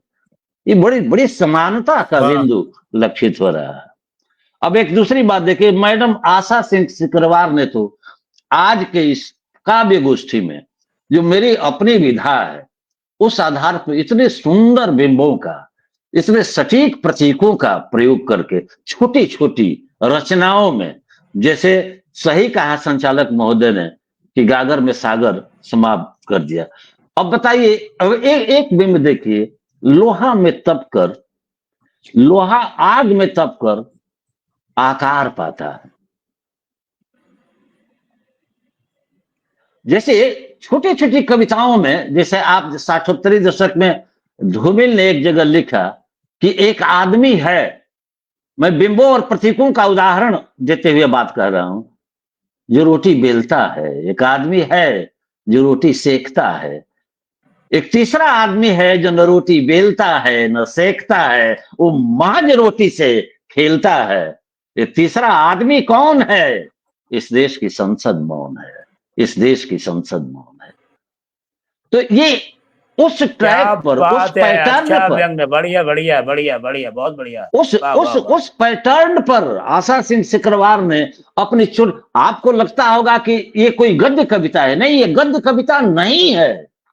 आजकल हमारे बीच हमारे परम प्रिय आर्यन सिंह जी हैं, मुझे इस बात पर हमेशा विचार विमर्श हो जाता है हर जगह, इसलिए कि वो जो बिंबों की जो बात होती है, प्रतीकों के माध्यम से जो बात होती है, बिंबों और प्रतीकों के माध्यम से कहन होता है, और उस कथ्य को ध्यान में अगर आपको रखेगा तो उसमें कवितापन दिखाई पड़ेगा, वो स्टेटमेंट नहीं दिखाई पड़ेगा, वो गद्यांश नहीं दिखाई पड़ेगा।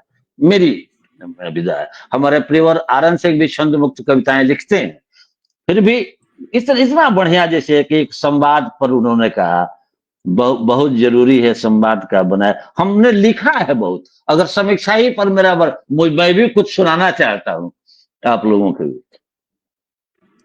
तो इन्होंने आतंकवाद पर इतना बढ़िया मैंने वो बात सुना है। अच्छा, अब एक देखिए भी, गोली का कौन सा धर्म है। अब यहां पर आप ले आइए कि मैं अपनी दो पंक्ति इसमें पढ़ना चाहूंगा, लोभ नहीं संवरण कर रहा हूं। आज कुछ लोग रोशनी को अंधेरे में तब्दील कर देना चाहते हैं, आज रोशनी को अंधेरे में तब्दील कर देना चाहते हैं चंद लोग, राइफलों, गनों और बमों की खड़खड़ाहट से भंग कर देना चाहते हैं आवाम की शांति चंद लोग। अब रोशनी अंधेरे में तब्दील न हो, अब राइफलों, गनों और बमों के धमाकों से भंग न हो आवाम की शांति, इसलिए जरूरी है हाथ में कलम उठाने की, इसलिए जरूरी है हाथ में कलम उठाने की, माटी का एक दिया जलाने की, माटी का एक दिया जलाने की। ये इशारा आशा सिंह सिकरवार जी का, मैडम का, ये वहां जाता है कि गोली का कौन सा धर्म, गोली का धर्म नहीं होता है, बम के धमाकों का कोई धर्म नहीं होता है, उन्होंने नहीं देखता कि कौन अपना है कौन पराया है। तो ये बहुत मुझे बहुत बढ़िया लगा। आर्यन सिंह, रुद्र संकोची हमेशा की तरह इनकी लाजवाब प्रस्तुति रही। अब एक थोड़ा सा आदरणीय भट्ट जी का प्रभाव इनके ऊपर पड़ गया। महिलाएं अपने पति को कम आंकती हैं, तो भाई जब व्यंग है तो उसमें व्यंग है, और दूसरे पुरुषों को भारी भरकम बहुत मानती बढ़िया। है। अब क्या बताइए कह रहे, वाह दूसरे, वाह अब ये वाह वाह। अब जो है मैं अब ये क्या कहूं, ये भट्ट जी का इतना प्रभाव पड़ गया उनके ऊपर कि इन्होंने यहीं से शुरू ही किया। और फिर और दूसरी बात है कि जब इन्होंने उस लड़की को ध्यान में रखकर जो बोल नहीं पाती है, इतना बढ़िया वर्णन किया। अब शब्दों, अब एक एक मैं तो एक एक पंक्ति पर मैंने बोल सकता हूं बहुत, लेकिन इतना अच्छा वो दिल को छू गया। वो दृश्य जो है, वो गन्ने का रस लेने आने के क्रम में इशारतन अपनी बातों को बताती है, और ये अपने परिवार में जाकर जब वो कई दिनों तक उसकी छाप रहती है और तब गीत की रचना होती है। तो अपनी पंक्ति कि गीत तो वही है जो हुलस हुलस अपने ही कंठों ने गाए हों, अरे भाव तो वही है जो उमग उमग अपने ही प्राणों से आए हों, अरे प्यारे हैं गीत अभी प्यारे हैं। आपका जो दृश्य आया होगा कि प्यारे हैं गीत अभी प्यारे हैं, पर मेरे गीत अभी कुंवारे हैं, इनका भी ब्याह अब रचाना है। आपके दिमाग में एक बात और आई होगी जिसको अपनी रचना में आपने नहीं रखा, कि इतनी सुंदर, इतनी सुशील और इशारतन अपनी बातों को कहने वाली, और भगवान ने एक जुबान तक नहीं दिया कि इनका भी ब्याह अब रचाना है, अंतस में प्रीति को जगाना है, एक गीत और हमें गाना है, एक छंद और क्या बात है, वाह वाह वाह वाह वाह वाह, है। बहुत बढ़िया, तो बहुत इस तरह सुंदर, से क्या बात है, वाह हमारे वाह। प्रियवर आनंद सिंह जी ने वो दृश्य जो रखा सामने, उसकी जितनी सराहना की जाए कम है। अब मैं आता हूं सीधे सीधे आज के जो जिनके हाथ में जैसे भगवान शिव की तरह जो डमरू है, जो सभी लोगों को नचा रहे थे अभी तक, तो और एक से एक अपनी रचना, और न केवल हास्य और व्यंग्य की रचना, इनकी अन्य रचनाओं में भी वो गौर करने के लायक है। जब वो सुना रहे थे, वो पूरा का पूरा वर्तमान परिदृश्य झांक रहा था। बादल जी के, आदरणीय बादल जी के और आदरणीय भट्ट जी के रचनाओं में वर्तमान परिदृश्य की झलक भी आपको देखने को मिल सकती है। बादल जी को जिस तरह से इन्होंने आमंत्रित किया, अब थोड़ा सा इनका हम लिखे हैं,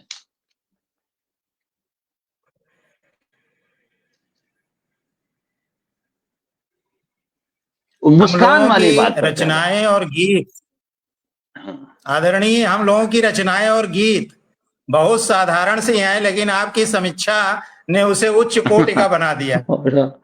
ना, वो आदरणीय भट्ट जी ने कहा सारी समस्याओं की बात करते रह गए, चिकोटी की बात वो करते रह गए, लेकिन जब मुस्कान की बात करते हैं कि वो सारा तनाव, जीवन का सारा ये चीज खो जाता है एक मुस्कान के पीछे। अब बताइए, लोग कह देते हैं कि आदरणीय भट्ट जी ने इन शब्दों का प्रयोग किया, मुस्कान और हंसी की बात तो हर आदमी करता है।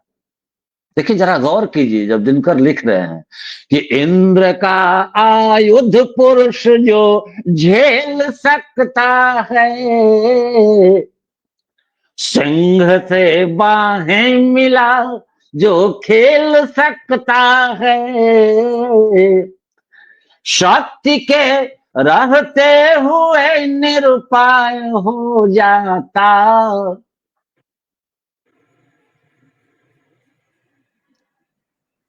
विधता जाता वही विध्वसा, गौर कीजिएगा इनकी पंक्तियों पर, विध्वसा जाता सहज बंकिम नयन के वाण से, जीत लेती रूप सी नारी सहज मुस्कान से।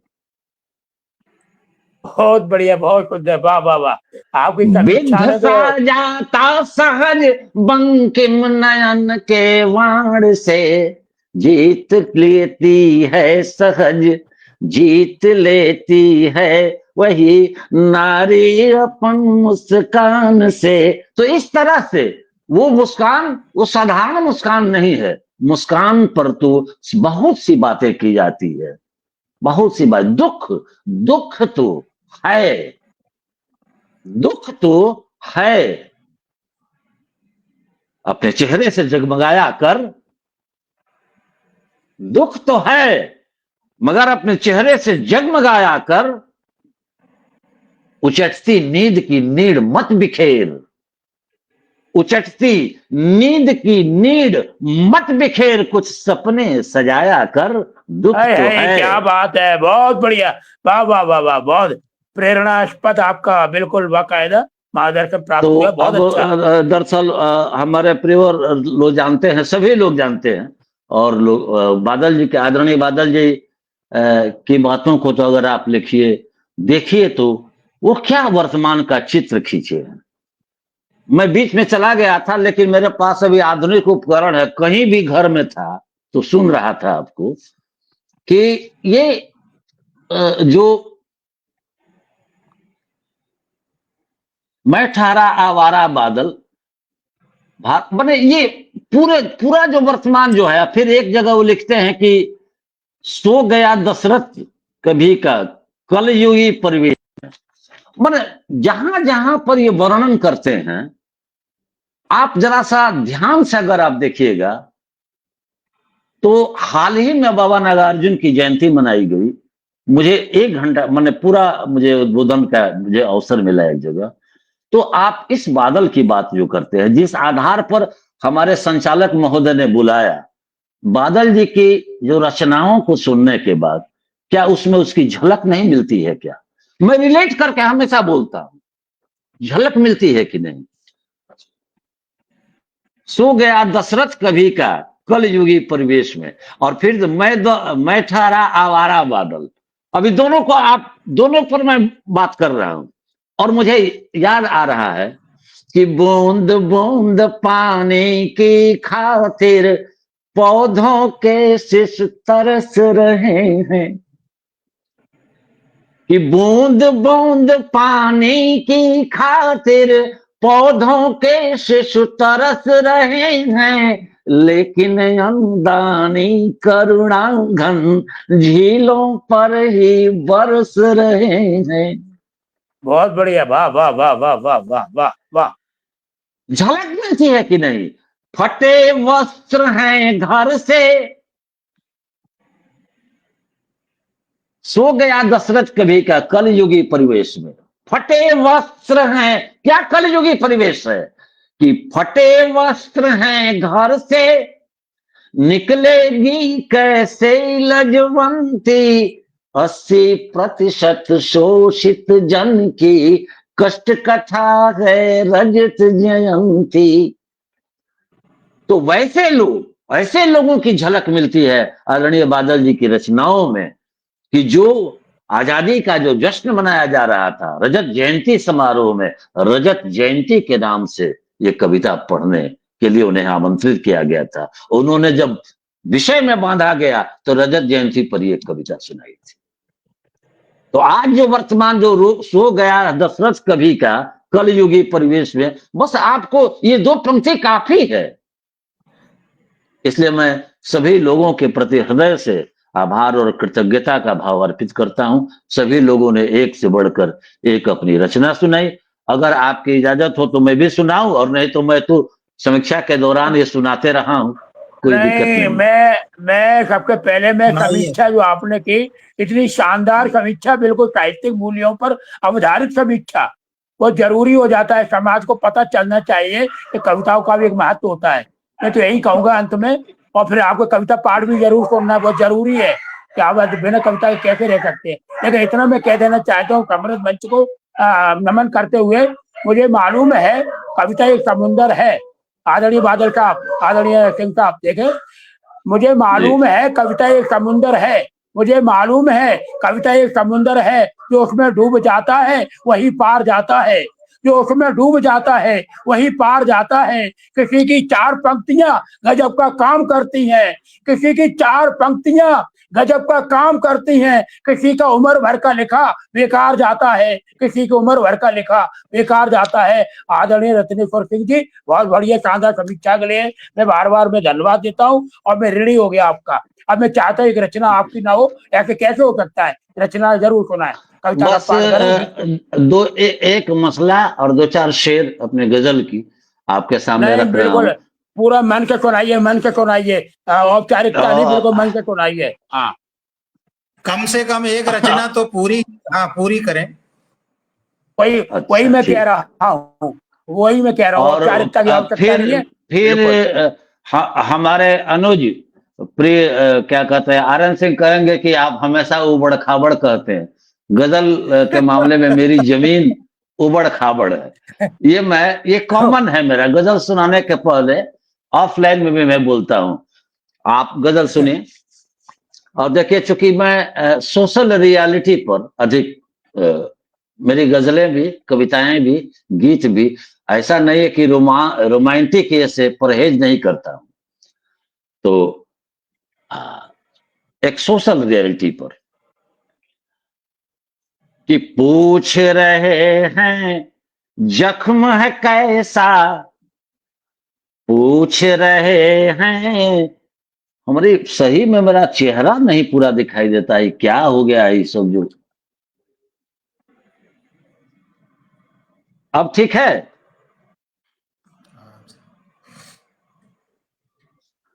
कि पूछ रहे हैं जख्म है कैसा, आकर मेरे आंगन में। पूछ रहे हैं जख्म है कैसा, आकर मेरे आंगन में।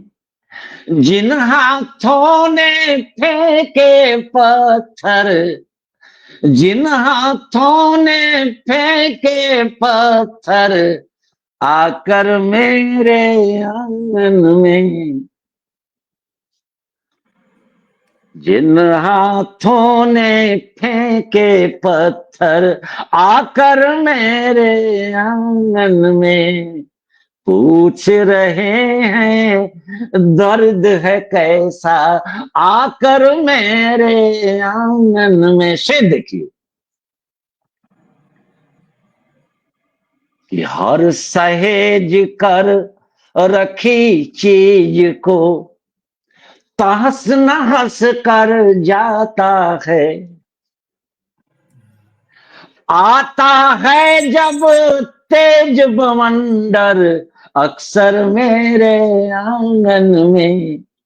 पूछ रहे हैं जख्म है कैसा, आकर मेरे आंगन में।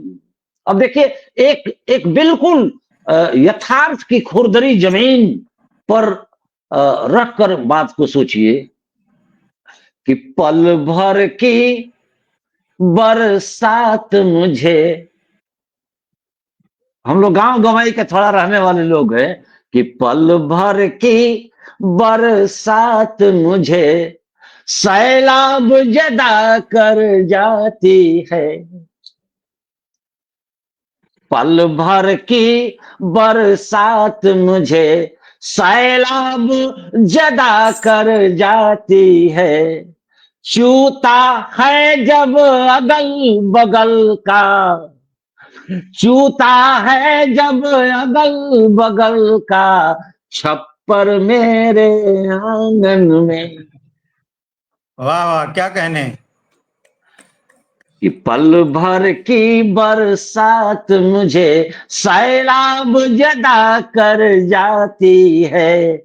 चूता है जब अगल बगल का, छप्पर मेरे आंगन में। और एक देखिए, रोज का जो घटना, एक ऐसा वर्ग है, एक ऐसा समाज है कि जितना भी तुम लाओ खट कर मतलब परिश्रम कर, ये परिश्रम देशज करके। भाषा है जी, देशज भाषा, कि जितना भी तुम लाओ खट कर, कौन गटक कर जाता है,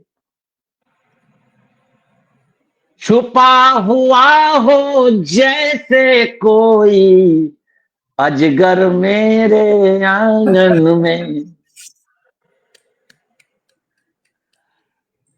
अब देख बहुत बढ़िया, सेंसिबिलिटी बहुत कहां से सुंदर। है कि आज जैसे कि एक आदमी कमाने वाला है,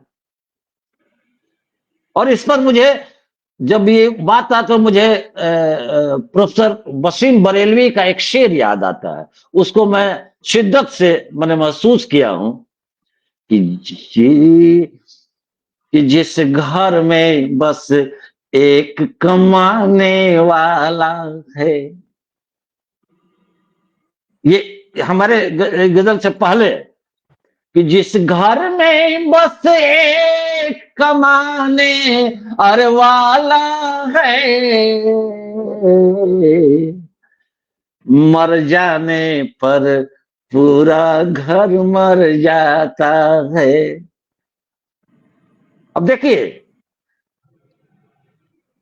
कि जितना भी तुम लाओ खट कर, कौन गटक कर जाता है।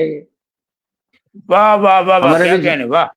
हमारे बीच गीतों के राजकुमार भूदत्त जी भी आ गए, और राष्ट्रीय चेतना और के मोहन सिंह कुशवाहा और सोहन लाल शर्मा प्रेम, सारे लोग हैं कि जितना भी तुम लाओ खट कर, कौन गटक कर जाता है, छुपा हुआ हो जैसे कोई अजगर मेरे आंगन में, पूछ रहे हैं जख्म है कैसा, आकर मेरे आंगन में, जिन हाथों ने फेंके पत्थर आकर मेरे आंगन में। अब देखिए मक्के का शेर,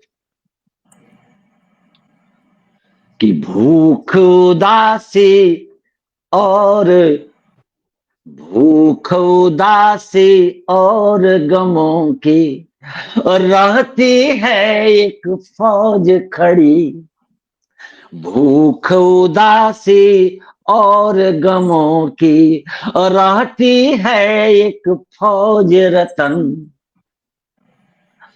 रोज होती है मेरी टक्कर, भूख उदासी और गमों की रहती है एक फौज रतन, रोज होती है मेरी टक्कर अक्सर मेरे आंगन में, बहुत बढ़िया, बहुत सुंदर, वाह। अक्सर मेरे आंगन में, पूछ रहे हैं जख्म है कैसा, आकर मेरे आंगन में, जिन हाथों ने फेंके पत्थर आकर मेरे आंगन में, आकर मेरे आंगन में।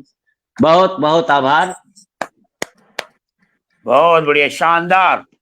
जैसे आगाज अच्छा हुआ, अंजाम भी अच्छा हुआ। बहुत बहुत हम ऋणी हुए आप कवि के। बेहतरीन, एक एक पंक्ति को अगर व्याख्या करें तो एक पेज से कम नहीं होगा। ऐसे हमारे बेहतरीन साहित्य के मसीहा आदरणीय डॉक्टर रत्नेश्वर सिंह जी ने 4 बल्कि क्या कहे 6 चांद लगा दिए। और मैं नए ईश्वर के इस लोकप्रिय पटल पर आप सभी का आभार करता हूँ। और सबके हमारे महत्वपूर्ण बात कहते हैं ना, अंत भला तो सब भला। अंत में हमारी निशा कोठारी जी, भूदत्त शर्मा जी, रजनीश सोनी जी, ये तीनों आए। इनकी पावन उपस्थिति को प्रणाम करता हूँ। इन्होंने आकर हम सभी को आशीर्वाद दिया। और एक बार पुनः आप सभी का अभिवादन करते हुए मैं जरूरी समझता हूँ एक बार सभी का नाम ले लूं स्वागत करने के लिए। देखें, मंजू मौर्य, डॉक्टर मोहन सिंह जी, निशा गुप्ता जी, सोहनलाल शर्मा जी, प्रमोद तिवारी जी, विनोद शंकर शुक्ल जी, रूपम झा जी, पंकज कुमार खरे जी, संजय गुप्ता जी, गुस्ताख हिंदुस्तानी जी, राम नरेश विद्यार्थी जी, प्रकाश चंद्र पारासर जी, रजनीश सोनी जी, भूदित्य शर्मा जी और डॉक्टर मोहन सिंह जी, निशा कोठारी जी, आप सभी के प्रति और जो जाने अनजाने में अगर कोई नाम छूट गए हो सभी की मैं पावन उपस्थिति प्रणाम करता हूँ और क्षमा याचना करता हूँ। मैं महेंद्र भट्ट आप सभी लोगों के विदा लेता हूँ। जय हिंद, जय भारत। और एक बार पुनः है मैं ईश्वर के प्रति मैं आभार व्यक्त करता हूँ जिन्होंने मुझे यहाँ पर क्या कहते हैं कठपुतली की जो बागडोर मुझे थमाई और मैं वापस उनको देता हूँ। फिर मिलेंगे अगले मुकाम पर। अंतिम पड़ाव यही नहीं है, यात्रा जारी है, जारी रहेगी। शुभ रात्रि, जय हिंद, जय भारत। दरअसल आज का जो कार्यक्रम है तो इस मंच का तो मैं आभार व्यक्त करता हूं और साथ ही साथ मैंने प्रमोद तिवारी जी चूंकि नहीं अभी हम लोगों के बीच मैंने अभी आ पाए हैं तो और सभी लोगों के प्रति मैं आभार व्यक्त करता हूं और साथ साथ सर जी भी आ जाएंगे आए अगर आ जाए प्रमोद तिवारी जी आ जाए तो अच्छा लगेगा। मैं अध्यक्ष की अनुमति लेते हुए मैं कार्यक्रम की घोषणा उन्हीं के द्वारा हो तो अच्छा हो। अध्यक्ष महोदय कार्यक्रम की समापन की घोषणा कर सकते हैं। अध्यक्ष महोदय जी, अगर तिवारी जी नहीं आ पा रहे कोई बात नहीं, अपना परिवार है। तो मैं वो हमारे अध्यक्ष महोदय वो सभी लोग पूरा 6 आदमी है तो इसलिए मैं मेरी जो विधा है उसी की 4 पंक्तियों से आज के इस कार्यक्रम के स्थगन की मैं विराम देने की सूचना निर्गत कर रहा हूं अपनी ओर से कि आप लोगों से मिलना, आपसे मिलना, चूंकि अब आप लोगों को कह दिया ये जहां लक्षित है कि आपसे मिलना महज मिलना नहीं है। आपसे मिलना महज मिलना नहीं है। आशा से सिकरवार जी जरा सुनिएगा, आपके विधा की ये कविताएं हैं। आपसे मिलना महज मिलना नहीं है, आपसे मिलने पर बदल जाता है मौसम का मिजाज। वाह वाह वाह वाह वाह वाह। आपसे मिलना महज मिलना नहीं है, आपसे मिलने पर बदल जाता है मौसम का मिजाज। कोपलें फिर निकल आती हैं, कोपलें फिर निकल आती है और उम्मीद को मिलती है एक लंबी उम्र, और उम्मीद को मिलती है एक लंबी उम्र। तुमसे मिलना महज मिलना नहीं है, तुमसे मिलने पर मैं हाड़ मांस का आदमी उन्मुक्त गगन में उड़ने वाला पंछी बन जाता हूं। बहुत बढ़िया। तुमसे मिलना महज मिलना नहीं है, तुमसे मिलने पर मैं हाड़ मांस का आदमी उन्मुक्त गगन में उड़ने वाला पंछी बन जाता हूं। तुमसे मिलना सिर्फ मिलना नहीं है, तुमसे मिलने पर बदल जाता है मौसम का मिजाज।